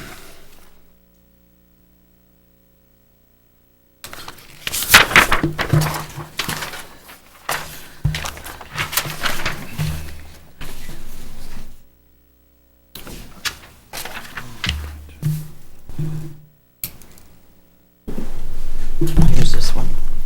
This is kind of like the Parks Operating Fund. The monies that go in this fund are donations and revenues generated by the Lawrenceburg Police Department. And they would have to spend this by using the purchasing rules by the Board of Works and Public Safety or with approval of the board. The Police Tow Fund was established also in 2002. And Again, it would be funded by monies received for fees collected as a result of illegally parked and impounded vehicles in the city. The fees for impounding these vehicles is set by the, and I did put, because I know, oh, where'd Mike go? I know that is not necessarily just $50 anymore, but they have standard operating procedures, well, which we added tonight, that are amended from time to time, available at the police department, so.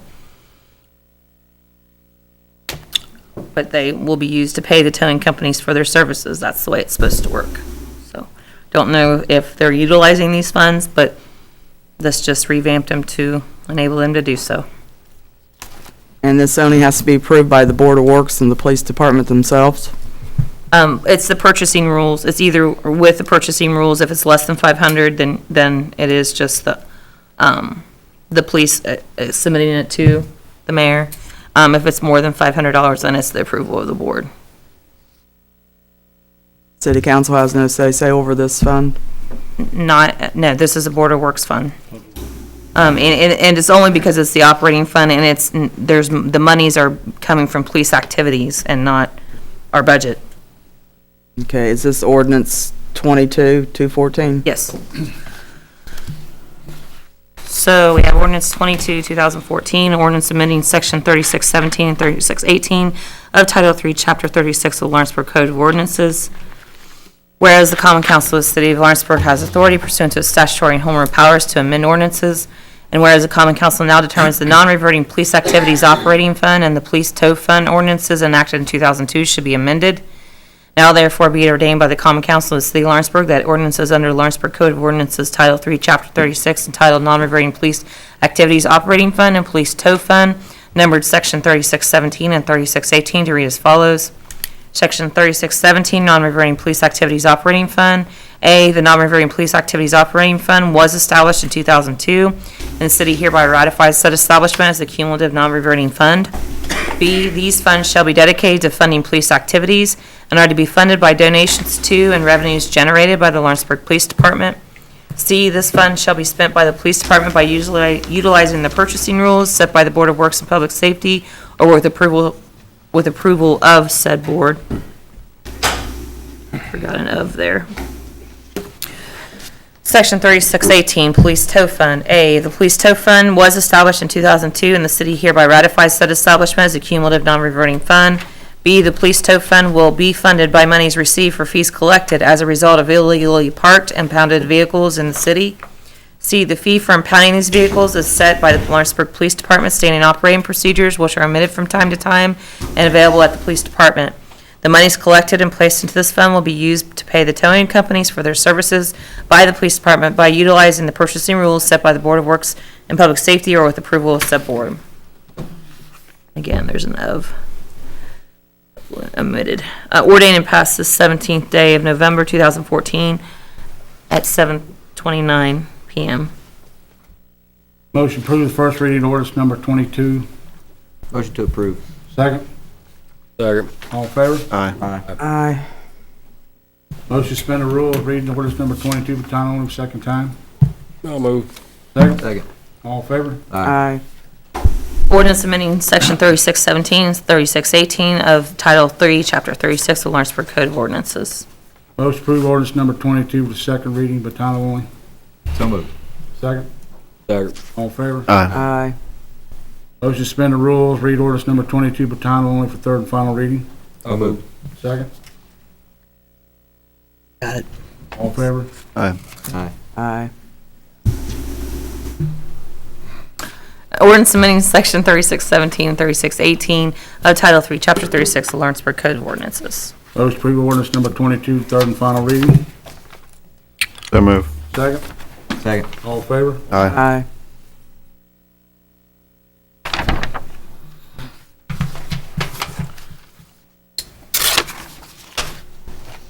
Let's see here. 3604 was chapter number 20, right? Alright, you got it? Okay. Here. 19, 20, 21. Thank you. The next one is an order repealing 3621 and 3622. The reason, let's see here. All right, page.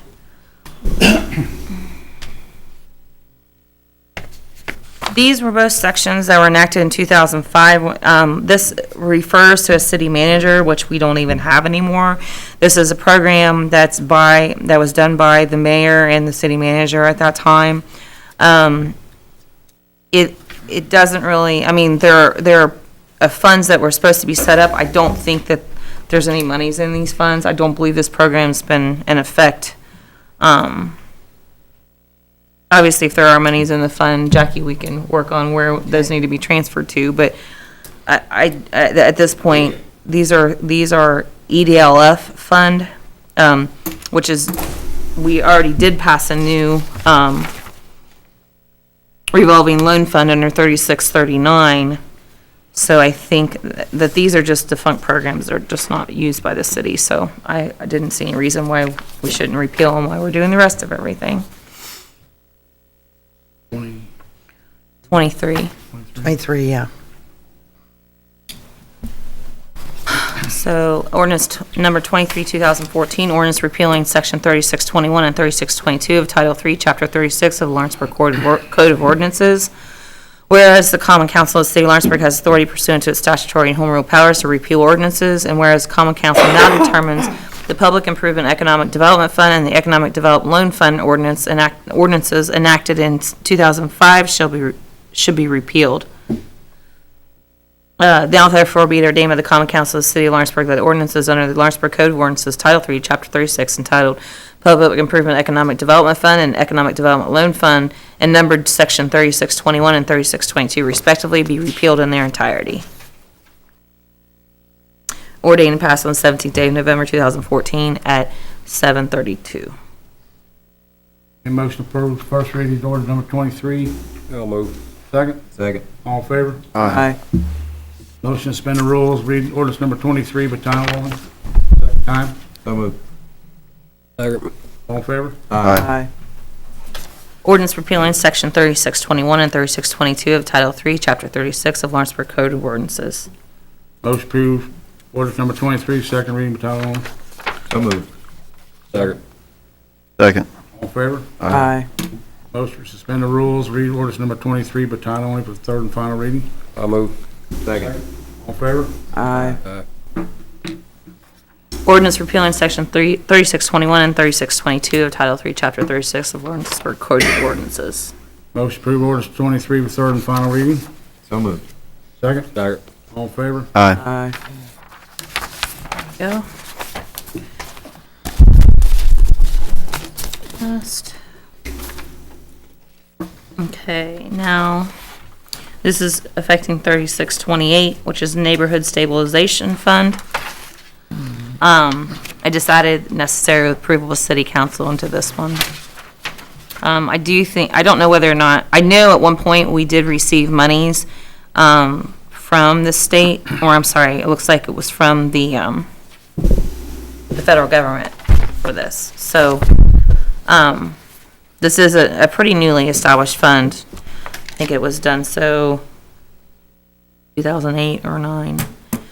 So, I just, like I said, like you wanted, Jane, was to add the funds be spent when necessary with approval of City Council, so. And when we're going over these, can we have our balances in our funds when we're redoing the ordinances on them? Jack, I know it's a lot of work, but. Well, it's not that much work if someone just asked. Someone just tells me But we need them. it would be common sense to let us know, how much money we do have in these funds that we are amending.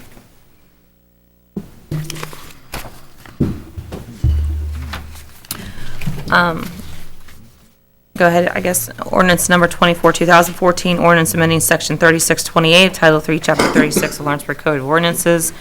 Whereas the Common Council of the City of Lawrenceburg has authority pursuant to its statutory home rule powers to amend ordinances, and whereas the Common Council now determines the Neighborhood Stabilization Fund and ordinance enacted in 2011, should be amended. Now therefore be it ordained by the Common Council of the City of Lawrenceburg that ordinance under Lawrenceburg Code of Ordinance, Title 3, Chapter 36, entitled Neighborhood Stabilization Fund, number Section 3628, to read as follows. Section 3628, Do mine. Neighborhood Stabilization Fund. A, Neighborhood Stabilization Fund 220 is hereby established for the purpose of holding and expending funds to be used for the city's neighborhood stabilization program. B, the clerk treasurer is hereby authorized to deposit grant funds received under Title III of Division B of the Housing and Economic Recovery Act, 2008, HERA, Public Law 1110-289, into a newly created Neighborhood Stabilization Fund 220. C, these funds shall be spent when necessary with the approval of City Council. Ordained and passed the 17th day of November at 7:35 p.m. Most approved first reading ordinance number 24. So moved. Second? Second. All in favor? Aye. Motion to suspend the rules, read ordinance number 24 by title only for second time. So moved. Second. All in favor? Aye. Ordinance amending Section 3628 of Title 3, Chapter 36 of Lawrenceburg Code of Ordinances. Motion approved, ordinance number 24, second reading, title only. So moved. Second. All in favor? Aye. Motion to suspend the rule, read ordinance number 24 by title only for the third and final reading. So moved. Second. Second. All in favor? Aye. Ordinance amending Section 3628 of Title 3, Chapter 36 of Lawrenceburg Code of Ordinances. Motion approved, ordinance 24, third and final reading. So moved. Second. Second. All in favor? Aye.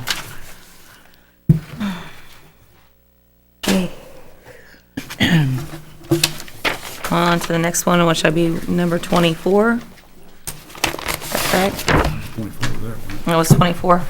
Oh, yeah, I'm sorry, 25. 25, the next one.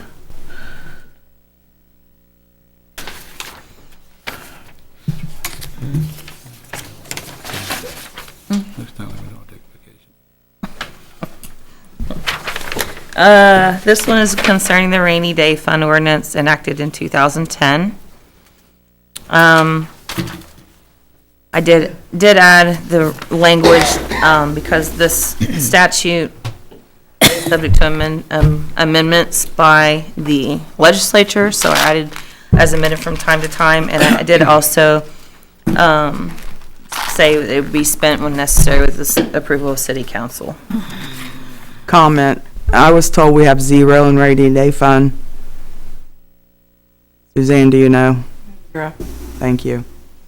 20 doesn't exist either. 220 doesn't exist? Was that this one before? Maybe we just need to look and see if it was, if it has a zero balance, will it still show up? It'll show up if it has zero and it doesn't exist, period. So does it exist? Rainy day does. It does not show. No, that's Does the not exist. neighborhood stabilization fund. Rainy day is zero. So the one we just That's doesn't okay. even exist? The one we just approved? Well, we can make, I mean, that does establish it again. I mean, we'll look and see. Obviously, we would have received some grant funds back then, 11, so we just need to see, I can follow up. So by on that. doing what we just did, we can reestablish that? Mhm. If there are any grant funds that, So that's a repeal. this is ordinance 25, 2014. This is an ordinance amending 3634 of Title 3, Chapter 36 of Lawrenceburg Code of Ordinances. Whereas the Common Council of the City of Lawrenceburg has authority pursuant to the statutory and home rule powers to amend ordinances. And whereas the Common Council now determines the rainy day fund ordinance enacted in 2010 should be amended, now therefore be it ordained by the Common Council of the City of Lawrenceburg that ordinance under Lawrenceburg Code of Ordinance Title 3, Chapter 36, entitled Rainy Day Fund, numbered Section 3634, to read as follows.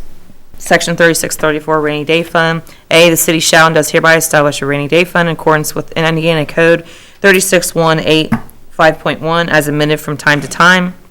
B, this fund is being established due to the city receiving an excess COIT distribution from the state. C, this fund is subject to the same appropriation processes as other funds that receive tax money and shall be spent when necessary with the approval of City Council. Ordained and passed the 17th day of November at 7:40 p.m. Most approved first reading of ordinance number 25. I move. Second. Second. All in favor? Aye. Motion to suspend the rules, read ordinance number 25 by title only, second time. So moved. Second. Second. All in favor? Aye. Ordinance amending Section 3634 of Title III, Chapter 36 of Lawrenceburg Code of Ordinances. Motion to approve ordinance 25, second reading by title only. So moved. Second. Second. All in favor? Aye. Motion to suspend the rules, read ordinance 25 by title only for third and final reading. So moved. Second. Second. All in favor? Aye. Ordinance amending Section 3634 of Title III, Chapter 36 of Lawrenceburg Code of Ordinances. Motion to approve ordinance 25 for third and final reading. So move. Second. Second. All in favor? Aye.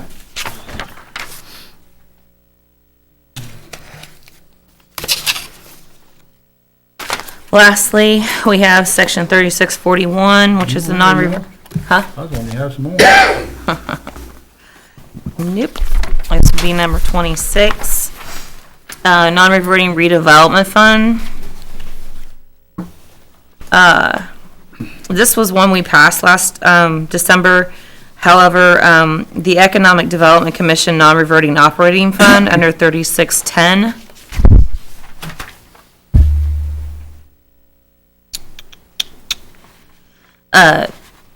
Is actually, it's the Economic Development Commission, not the Economic Redevelopment Commission, which, you know, I know doesn't, there is a difference. Now, this is also an operating fund, which I believe was established in 1994. And because we've already provided for a non-reverting redevelopment fund established in 13, that would be encompassed in the prior fund. I did check this one with Umball as well, and they said that there would, if there are any funds left in the repealed Economic Development Commission non-reverting operating fund, a new line item in this fund could be established so that those funds could be put into there. So we're doing away with this one.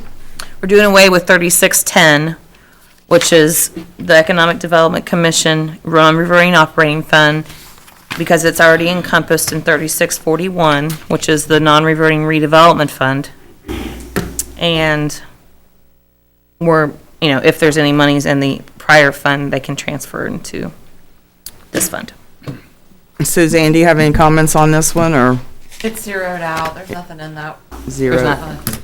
I wasn't sure. I wasn't able to check with you on that one, so Okay, I just put it in there. Just Why I got her attention, is there any comments you need to make on 20 through 26? I don't know, because I don't see those funds and I can't find the names. I did look, As we were going? yeah, and I didn't see where they even exist by name, and I don't know the number. Can you get that information to us, please? We can look into it, yeah. Okay, ordinance number 26, 2014, ordinance repealing section 3610 of Title III, Chapter 36, and amending section 3641 of the Lawrenceburg Code of Ordinances.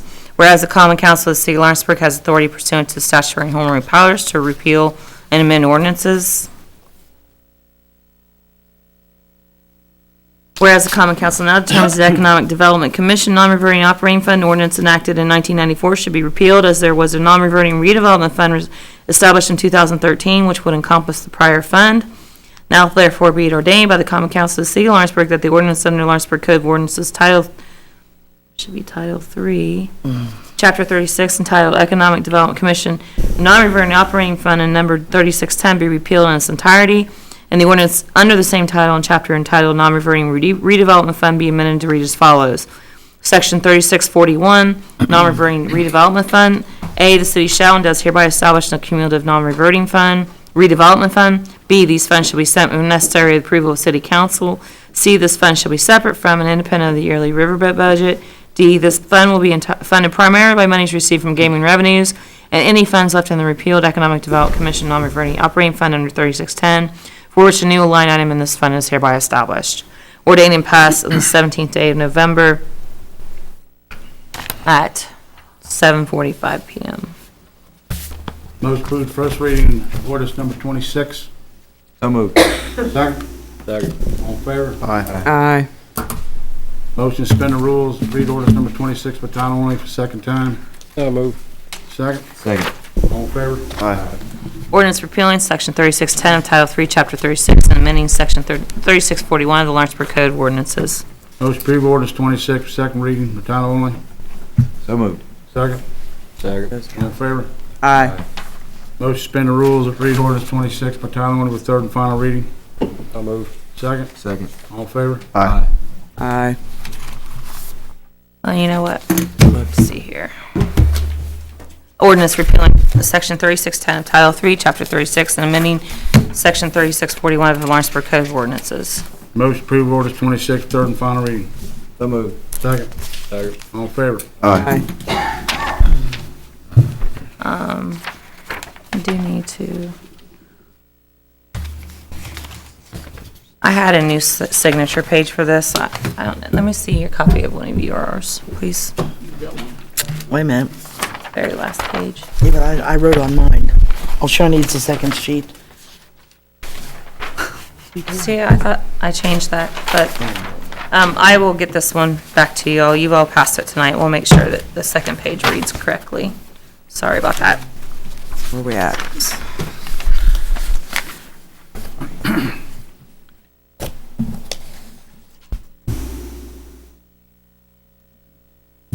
So I'll hold off to that one. Okay. All right, that's all I have as far as the non-reverting funds. I will try to bring some more back to you the next time. The other ones that I had questions on, I need to check with Jackie's office on, but this gets, We check with Jackie's office to make sure they exist and what the amount in the fund I is. don't see the senior housing. yeah. Remember ever doing anything with it? I don't see that anywhere. I thought we had a line item for seniors for something, Within the budget maybe, but not as a separate fund. I'm not seeing. not as a non-reverting. I'm not seeing it. But We it's can something take that we a could, closer look at this tomorrow, but I'm not seeing anything tonight. yeah, I kind of did this on my own because I had time on Veterans Day. I came in and worked and got the ones I knew that could be done. Obviously, there's quite a few more that need to be addressed, so I'll try to get that to you the next meeting. Interlocal between LCD and City of Lawrenceburg. And also, in your packets, there is my proposed interlocal with an email that I sent to Mr. Butler, Mr. Seitz, and all of you. That was sent on November 6th. Since that time, I believe on, help me out, was that on the 7th that you had your meeting? Is that correct? All right. Wednesday. Last Thursday. It was last Thursday, correct? It was Wednesday at noon. Wednesday, noon. Okay, on the 12th. Is that correct? Was the 12th, correct? Okay. I did attend the Lawrenceburg Conservancy District meeting. They had a special meeting on this interlocal and whether or not they agreed with the terms of the interlocal or whether they just wanted to proceed with a ground lease amendment. I have also included the ground lease amendment in your packets. Since Thursday, when I had to get this into Connie in order to put these in the packets, I've received additional revisions to my revisions by Mr. Butler. And I guess where do you want me to start? So those are all in your packets. I guess the one thing that did come as far as the meeting on from the Conservancy District, I believe the motion that was made by Mr. Laurie was to say basically they sign this amendment tonight or they'll go ahead and file suit. So as I stated at the meeting, the last meeting we were at, there were some other provisions that were not addressed by Mr. Butler's first revision. I did do the interlocal based on some of the things I heard from this board at the last meeting.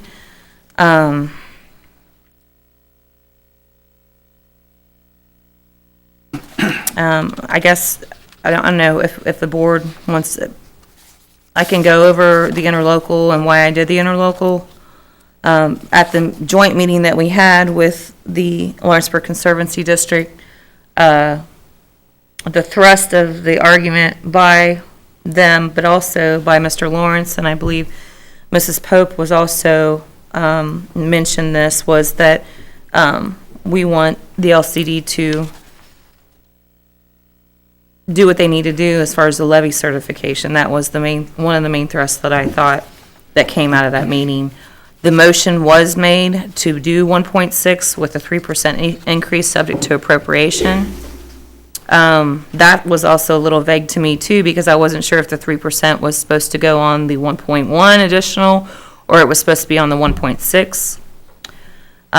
The way I fashioned it in the interlocal was that they would get the 1.1 subject to appropriation for a period of 2 years, beginning 2015 through 16. And that would be additional monies for the operations of the LCD for these years, in addition to the rent that it would automatically renew with a 3% increase per year, and the 3% on the 1.1 for an additional 2-year term unless either party gives notice of termination within 120 days prior to end of any 2-year term. The reasoning I put that in there was because we don't know what our revenues are going to do, and this won't lock in a next administration, you know, if they are not getting the monies that we're even receiving now. The acknowledgements in there was that they would agree that the ground lease is enforceable against the LCD and is in full force and effect, and we've satisfied all of our obligations under the ground lease to date. And that I did reiterate in there that both parties agree and understand that all monies paid by the city, whether under this agreement or the ground lease, are subject to appropriation by the Lawrenceburg Common Council. The reasoning for that is because of the Conservancy's contention that the lease is void based on the fact that subject to appropriation is not in there.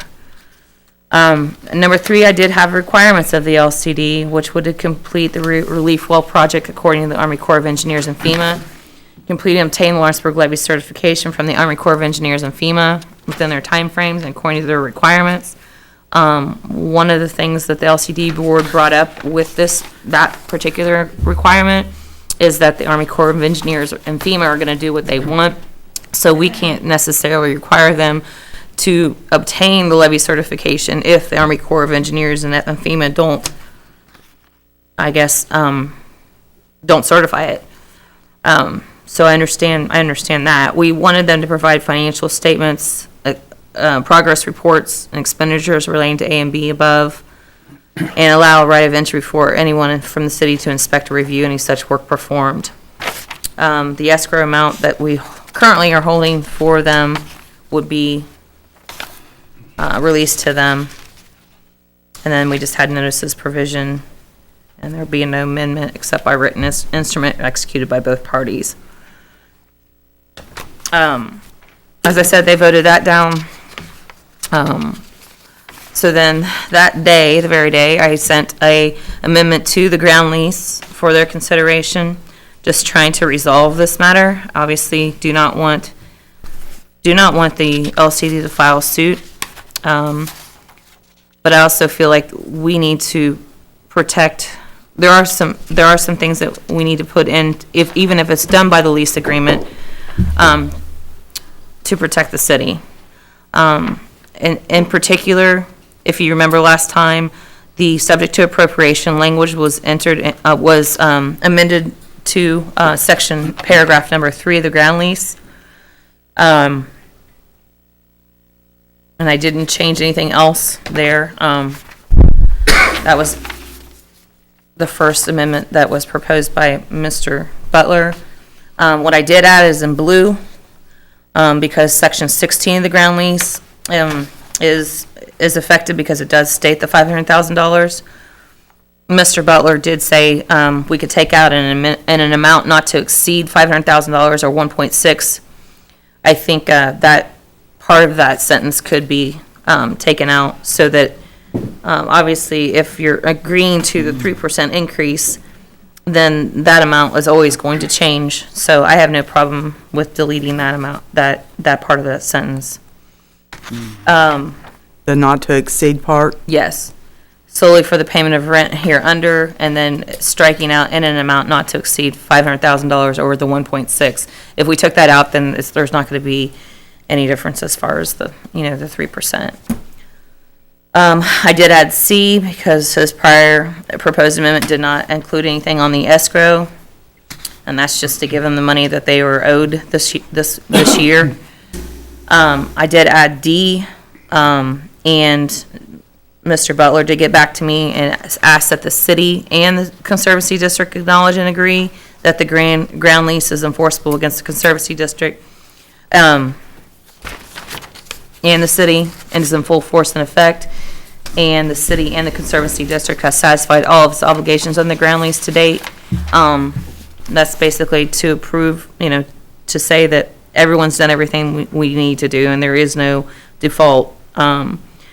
The one thing we still have a contention on is approval of this amendment by the city is subject to approval by the subtenant, which is Indiana Gaming Company. Both attorneys that I've talked to concerning this matter have recommended that we get the consent from Penn on this because the development agreement, our main development agreement, requires any amendments to be in writing and approved by both parties, and it does incorporate the ground lease and the ground sublease in that document. I have talked with counsel for Penn. He's in agreement that they should approve this. So, yeah, I would ask that any approval of the amendment by the city be subject to the approval by the subtenant. Obviously, the whole reason we are trying to resolve this is so there is no default of our development agreement. And if we can be defaulted because we didn't get their approval of this amendment, we're back in the same boat. So it makes sense to me that we get the approval by the city, approval by the subtenant, which would be Indiana Gaming.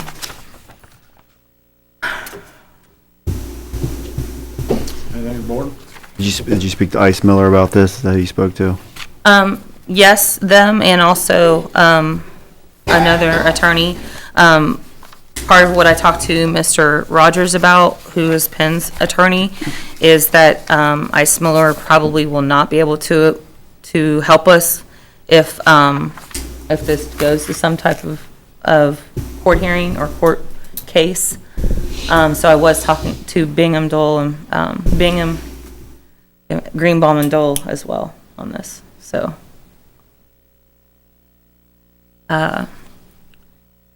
So I guess, I know there's a lot to go over. There are members of the board from Lawrenceburg Conservancy District present tonight, if y'all would want to hear from them. And I really don't have an opinion either way. I did prepare the second document with my additions. And I did receive one that was signed actually by EB Sites as chairman, which does not have the consent language.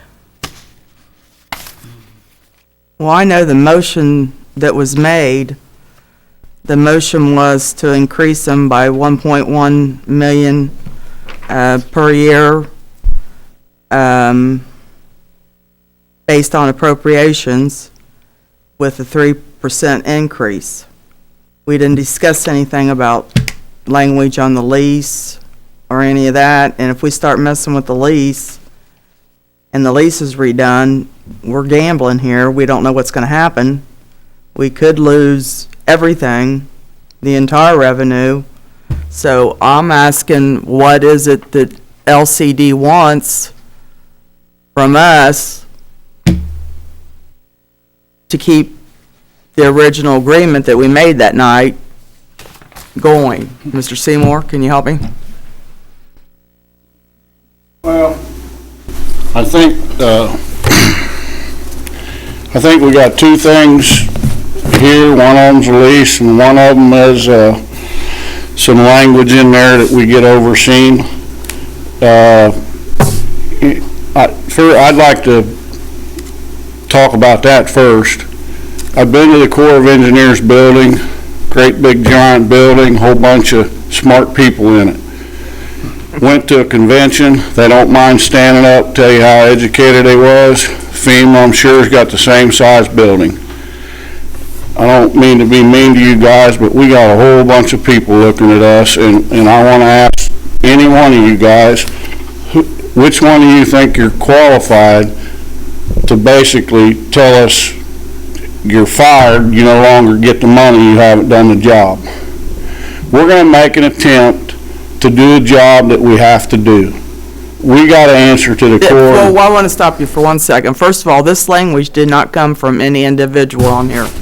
This language came from our attorney. Well, that's fine, but, you know, let me make a comment on that. When we left here a month ago, somebody said, let's put it in the hands of our attorneys and let them get it worked out, and I just hung my head. I like both you guys, but I knew what was going to happen. A word, a sentence, but I also understand he's looking out for me, you're looking out for them, you got a job to do. So, you know, I said that, I kind of mean it and I kind of don't. I understand it. We need our attorneys. But at some point, all this trust and distrust and everything that goes on in this little burg's got to stop. You talk about what's good for Lawrenceburg, what's more important? This thing that surrounds us here, it's got to get taken care of, guys. As far as the lease goes, I believe, I think our attitude is, and correct me if I'm wrong, but if you feel like you need to go to the boat and work it out, but that doesn't really have anything to do with us. That's your decision. Go to it, get it worked out, and bring it back to us. But as far as we're concerned, I mean, I brought some papers. This is what we're spending. We've already wrote checks out for $1.2 million on this project. The next meeting, it'll go up over $1.8 million. We're just getting started. We're committed to the project. I think we're on the right track. Reason why I say I think we are, we've got a meeting this Thursday.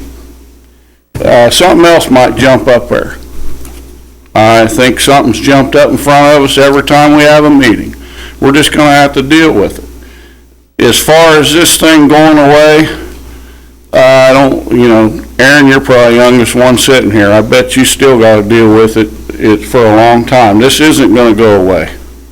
This is going to be something that we're going to be dealing with every year for a long, long time. FEMA's out of money, and they're looking for it.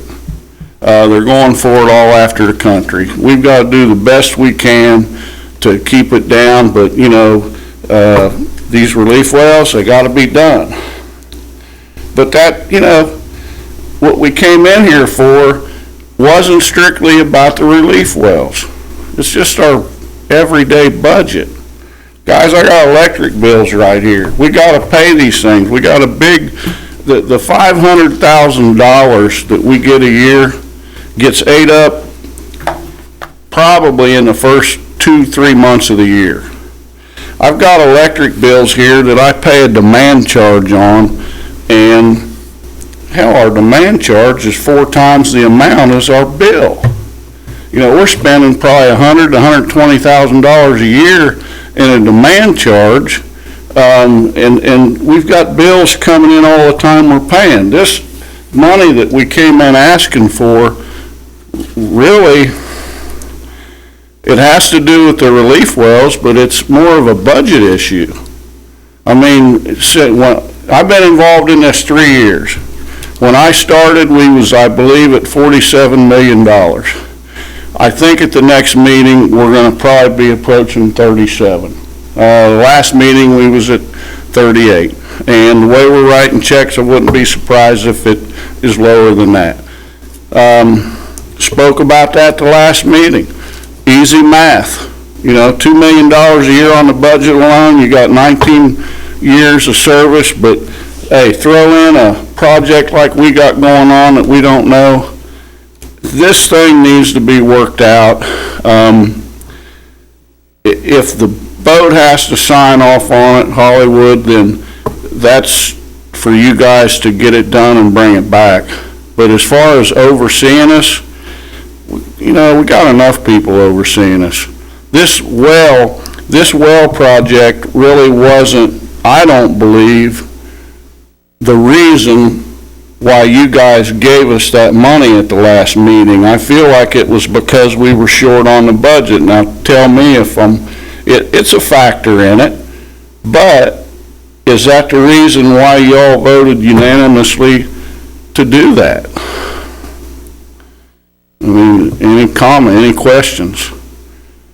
My understanding of the meeting was you needed more money. Your budget was growing and the 500,000 wasn't covering your budget, and you were looking to the future to make sure that there would be money there to cover a budget. The money that we gave you, we assumed or realized that you would be using it to repair relief wells and do what you need to do to maintain our levee system, but it's not for us to tell you. Well, one other factor here is don't think that, you know, you guys giving us this amount of money and we're going to get it every year now. Now all of a sudden our 38 million is going to turn into 48. Guess what, guys? That 38 million is still going to go down. We're still not out of the red. With this project we got going on, we're going to be spending that out of the capital money, and this is not going to be a small project. So we didn't come to you because we want to build our finances up. We came to you because we all got grandkids, we got younger people that are going to be sitting in these chairs making decisions, and at some point, are we going to be the ones that give money elsewhere around the community, or are we going to dedicate an amount of money that, subject to appropriation, I get it, if you ain't got it, we ain't got it. I think that was said in the last meeting. It was also said, though, that they could file suit if we did not appropriate, correct? Well, if we give up that right, would you give up that right? No, I mean, Okay. with the other, I mean- subject to appropriation and lease, I mean, the comment made, I think, by Mr. Butler was, if we don't appropriate the 1.6 with the amended lease, then there would also be a lawsuit filed. I mean, I don't know how that would happen, because we have the subject to appropriation language in there, so I guess if Mr. Butler could clarify that for me. I think. Come to podium, will you? Yes, sir. I think my point that you're talking about, Leslie, was that if the city doesn't pay any money pursuant to the lease, you get to lease the ground in exchange for dollars every year. I think my point was, if you don't pay dollars some year, you don't still get to use the ground. Much in the same way I rent an apartment. Landlord's happy to let me stay there. If I don't pay my rent one month, though, he might be kicking me out. So the subject That's my to only point. appropriation language is meaningless, really. No, it's not meaningless. It still allows, it accomplishes two things. One is it takes away our argument that the lease is void. I think, you know, if you're going to make a deal to pay more money, you made the point at our meeting last week at the LCD, you're not going to do that unless you're not going to sue us. So it does accomplish that. And it does the same thing that's already in the lease. If you don't get the money from the casino, you don't pay. But I think the point is, it cleans up the problem we see with it, puts all that behind us. Thank you. I was told, Leslie, I've worked with her on this, I think there needs to be some clawbacks. I mean, we're giving the money, we gotta protect our people too. We want the levy to get certified, I think the clawbacks should be in there. Well, but how do we honestly, everybody's speculating right now, Dennis. I mean, we got engineers, we don't even know what we're gonna have to do. How can we possibly guarantee you anything?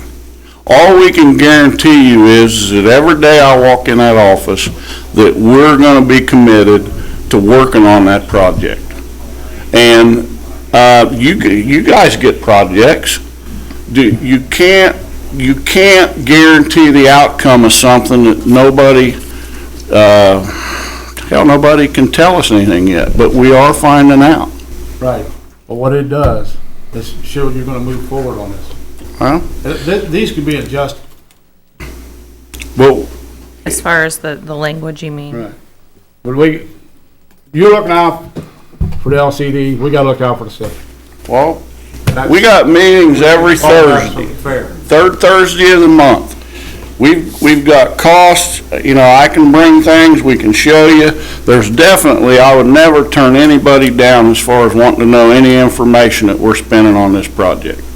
And if that's gonna be part of it, but I just feel uneasy about, hey, no, we're pulling the plug on this, we're not giving you this, because this actually has nothing to do with our budget. You know, it's the relief well project. That is gonna get worked on, and we've got engineer company coming in, this Thursday to make, this is gonna be a very big, very important meeting.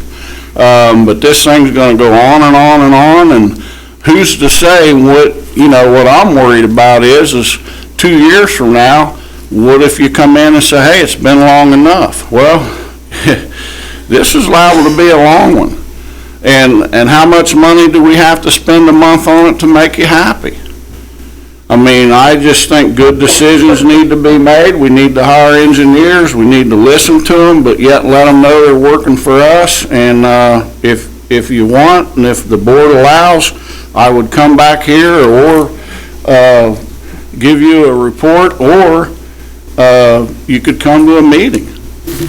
I mean, we're no different than your parks or your city, civil city. They all got budgets, and they're all big enough to run what they run, but we don't have enough to do what we need to do. You're not a city entity. No, we're not a city entity. But if there's 5 fingers on a hand, which one are we? We take care of this levee, and is there anything more important in this city than the levee? No, there's not. There's not. And who are the ones that we can turn to make sure that we can take care of this levee the next 50 years? Now, Paul, this has been going on long before you got here. They've been dragging. It's time to stop. I agree. We need to That's trust what we want people, we need to work together, we need to get this thing done.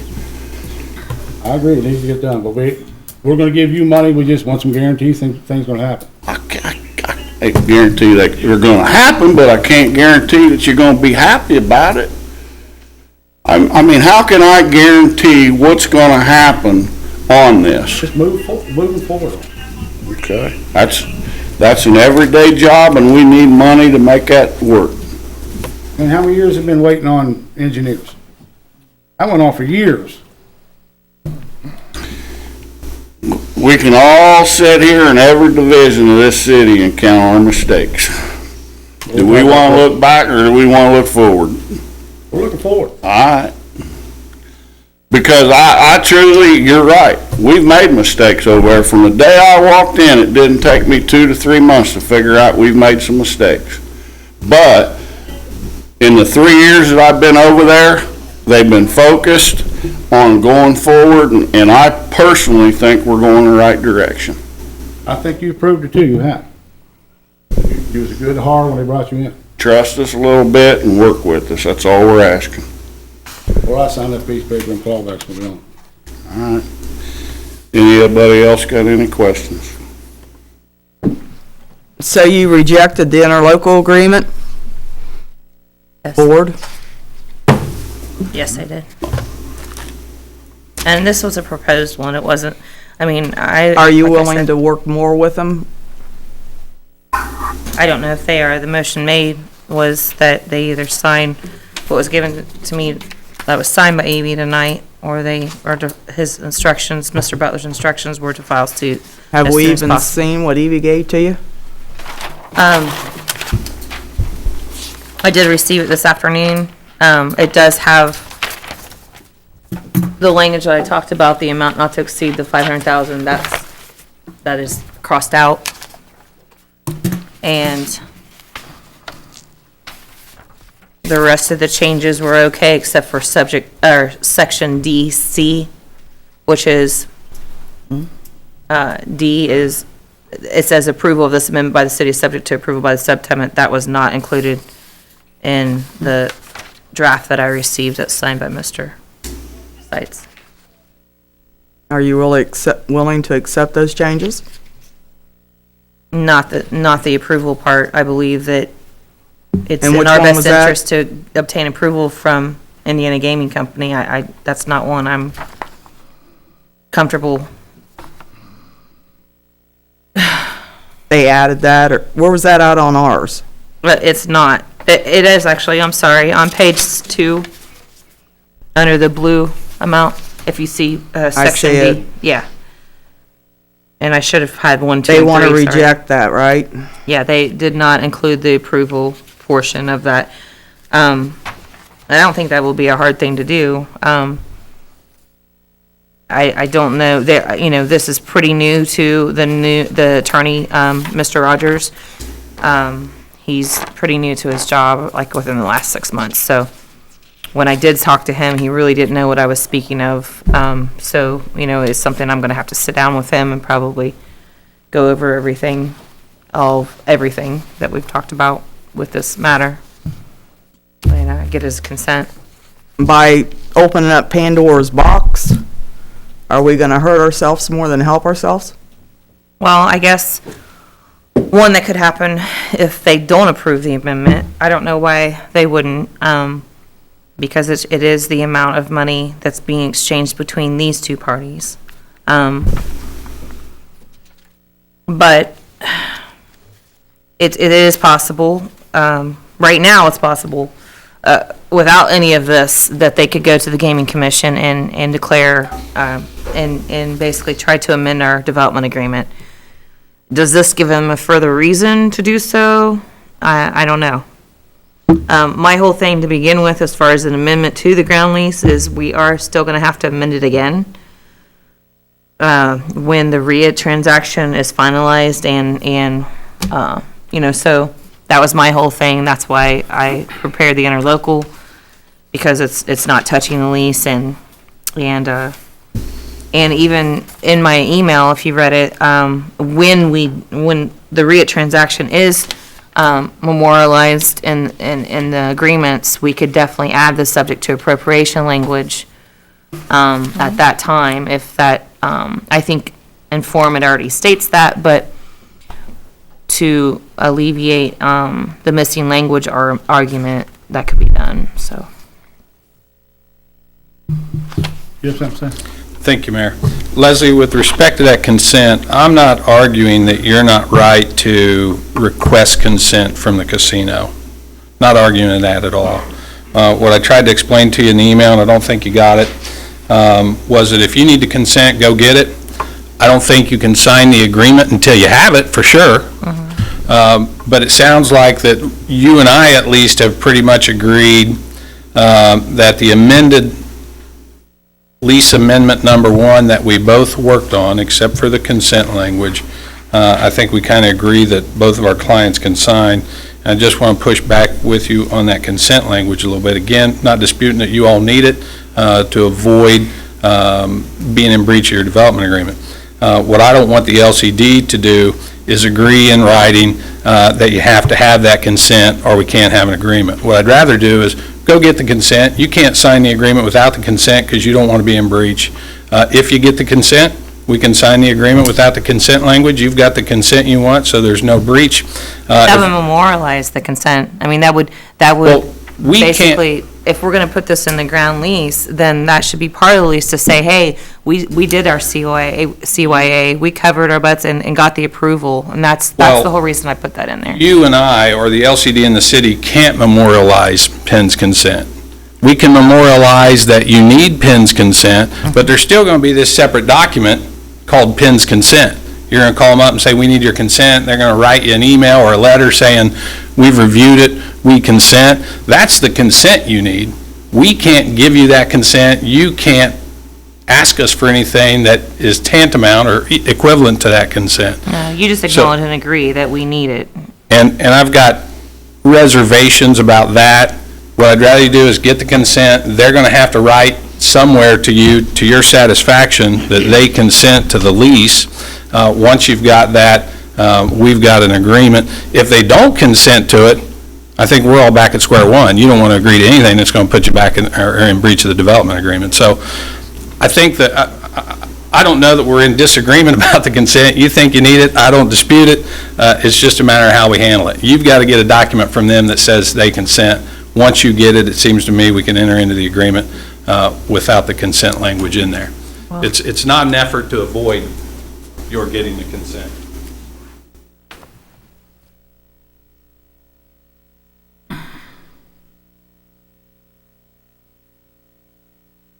Well, then I would probably want to add some language separate from subsection D to put the approval of this amendment by the city is subject to approval by subtenant, which was given on such and such a date, and attach it, if that's the way we're going to do it. Once you get a written consent from Penn, I wouldn't have any objection to attaching it and stating that we both agree that Penn has consented.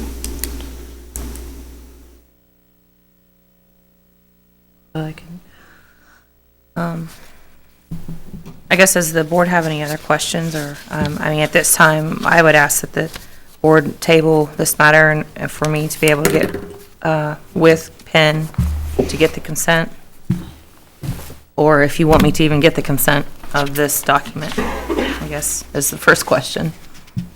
Make a motion to table. Get the consent or? Get the consent.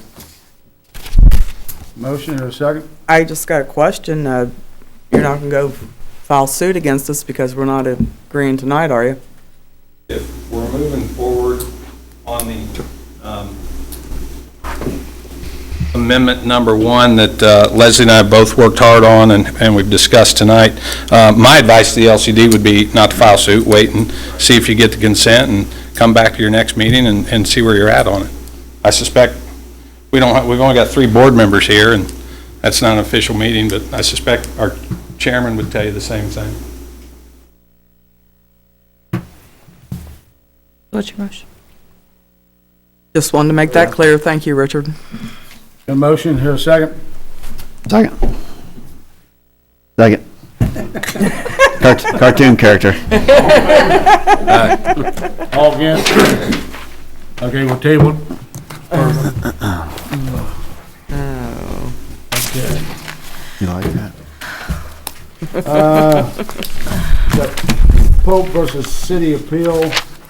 I talked to Toby, and Toby said that he paid correct me if I'm wrong, $2,000 up front, then payments on $6,000. It's up to the board what they want to do. Just to give you a little bit of background on this, there was an appeal by Mr. Pope of the judgment granted by the Dearborn Circuit Court to the Court of Appeals. The Court of Appeals did come back with a favorable decision in our favor, whereby basically reaffirming the bill of $12,800, and that's not, I think it's $865 or something like that, but in the meantime, there is a right by Mr. Pope to sort of ask for certification of the case. If I'm not saying that correctly, I don't know. It's been a long night, but basically, it's a ask for a transfer to the Supreme Court of Indiana to decide whether or not the Court of Appeals was correct. Right now, we've already paid Attorney Wiseman for handling the appeal, because the appeal was filed by Mr. Pope, and we hired Leanna Wiseman. She does do appeals. She handled it, did the brief, and basically it was affirmed, or the trial court was affirmed. But now if Mr. Pope wants to try to get it transferred to the Supreme Court, we'll have to pay our attorney fees to do that. I would not be able to do an appeal to the Supreme Court on this. The whole thing is that it's a $12,800 bill, and it's hard to justify more attorney fees in the matter, either hers to take it to the Supreme Court, or, or mine trying to collect it. Because as you know, or if you don't know, as far as once we have a judgment, we still have to do proceeding supplementals to collect on that judgment. So, if Mr. Pope didn't pay any part of it, even if it came back from the Supreme Court, I would still have to file a proceeding supplemental in order to get him into court in order to get the fees. So, with that said, I thought the decision should come from city council, as you were the ones who approved filing suit in the first place. So, and I kind of feel like a burden in the hand is worth two in the bush. If he is willing to pay, I thought he should pay the $8,000 was the settlement offer before the time for transfer expires. My recommendation would still be within 30 to 60 days, the $8,000 be paid. Because if he pays the $2,000 and he's still got the $6,000 that he has to pay on a payment basis, if he doesn't pay that extra $6,000, then we're back to where we are now. So, on a settlement, I would say that he needs to pay the $8,000 within a short amount of time. So why are we here? I mean, why is he saying that, or why is he not paying his bill? I don't know. I mean, the offer to settle is for $8,000. And 8 out of 12. yes. Because of the extra amounts that would have to be spent in order to defend the Supreme Court matter, or a matter just trying to collect on the $12,800 bill, you know, I don't know. I don't feel that that's unreasonable. We also have to look at the fact that it could open a can of worms for other concrete bills too. I don't know. What I'm saying is why is he not paying his bill? That's what I'm saying, is how did we get to this settlement? I mean, is there a reason that he says, I'm not paying this, or? What age? What's the reason? I've represented Mr. Pope, and the dispute is about what the agreement is. And if you look at the paperwork, it looks like the agreement originally was for $4,000 and some change. Then there were some changes made to the paperwork that indicates that $12,000 number that Leslie's talked about. Those aren't signed by Toby Pope. There's some other documentation that isn't signed by Toby Pope about that $12,000 estimate. They are signed by the mayor's secretary, Dina Baker. I think she was responsible for doing all those. So she signed those changes for the $12,000, but Mr. Pope didn't. So therein is kind of the basis of the dispute. I thought that the agreement was for $4,000. The city's position was that it was for $12,000. Leslie got a judgment from the Dearborn Circuit Court. Mr. Pope appealed, and the Court of Appeals found that the judge's decision here was wrong, but they also found that the judge could have decided this on this other basis, so we're going to head it and let the decision stand. So it was a favorable opinion, for which I congratulated Leslie and Leanna Weissman for a job well done. But then there was also a dissenting opinion from one of the 3 Court of Appeals judges who heard this case that said, wait a minute, you two we all agree that the trial court messed up, shouldn't have granted the judgment. Now you 2 judges that say we're going to affirm the judgment because the trial court judge could have rendered the judgment on this other basis, I dispute that. I don't think you can do that. Therein is sort of the basis for going to the Supreme Court, because there's this division on the Court of Appeals. And so I talked to Leslie and Leanna and proposed we split the baby and settle the matter, and everybody can quit spending money on the fees. But the dispute originally that resulted in the not payment was between the 4 and the 12. So then $4,000 is all that was spent at his home? Pardon? $4,000 is all that was spent at his home? I don't have any idea what was spent at the home. I don't have any idea. But I know that, you know, there were different amounts spent at different homes. From the paperwork I've seen when I looked at it, some homeowners had to pay back a little bit of that money that was spent. Some homeowners had to pay back a bigger percentage of that money. I don't know how all that worked. Don't care. I don't represent any of those people, just Mr. Pope. So I don't know what was spent out there. But I do know that there was the dispute about the agreement. That was the basis for the non-payment. The other basis that the appeals court did find was called unjust enrichment, which says if $12,800 worth of concrete was done at your house and you got the benefit of that bargain, then you should owe the money. That's what they hung their hat on. So then because paperwork, a document wasn't signed by Mr. Pope, then basically they're saying that the Supreme Court $4,000 is all that exists up there, in a nutshell. Correct. Now say, if we do go to the Supreme Court and they reverse the appeal court and reverse the trial court, then we go back and have a trial. But again, we're spending attorney fees for a $12,800 bill, and I just feel like, the court, the board should consider settling for the $8,000 as long as it's paid in a pretty timely manner. But like Bill saying, sure as we do this, I mean, it's gonna set a precedent for everybody else too. I'm only gonna pay, 75% of mine. What happened? And I don't understand why it's just being brought up now and it looks like, this happened in 2011, so 3 years later. As far as what was brought up? Yeah, because I see invoices here from 2011, and this is the first I heard of it being disputed. This was the one, we did bring Mr. Pope as part of our list, Yeah. the very first list, yeah. And then when I did file it, as summary judgment was granted. And then what came from that was an appeal by Mr. Pope to the Court of Appeals. So that's where it's been. The Court of Appeals took quite a while to make their decision. It always takes some time, so.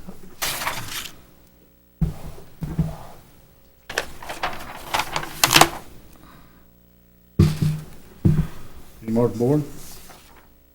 No, that's the only, the thing, my thing is, and it always has been, that, we do the concrete program to benefit the residents, at least try to, and this was one of our, a really good program, and, we have residents that, don't want to pay for the concrete. Now, if there's issues, I understand that you and some other individuals worked things out if there were issues with their concrete, but if not, then you just don't want to pay because, of a signed signature. All these people, the list that Aaron has, all these people allowed the city of Lawrenceburg, which I'm sure that in the agreement, it was to the full extent, it was put down, taken out, whatever, the contract for the city was done correctly, in good faith, that the resident was going to pay, but because a document wasn't signed, then we're going to say, no, it didn't happen, or, I don't know. That's the thing that gets me, on a lot of these concrete things. It's just, you try to do something good, and, you get what you're getting in. So, I don't know. I don't understand it.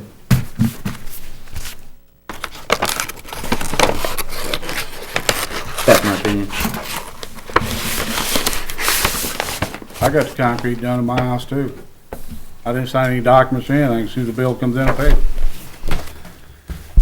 I mean, if you ask for something, you should pay what you ask for.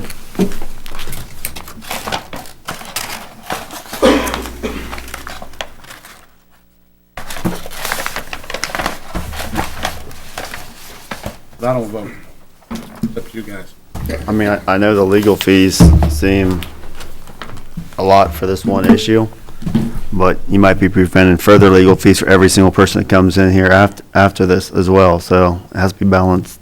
I don't know which way's safer to go. Me neither. That's why I brought it in front of you guys. I didn't want to be the one making the decision. I see the benefit in both, the pros and cons with both ways.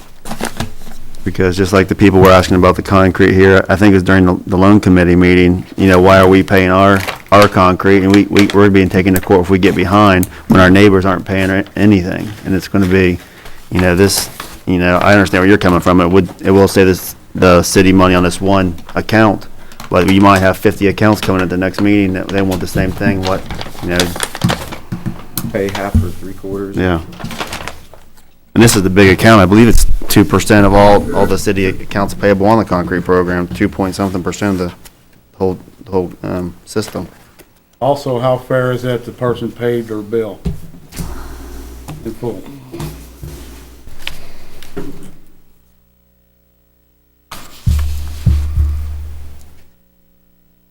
Need some direction from the board.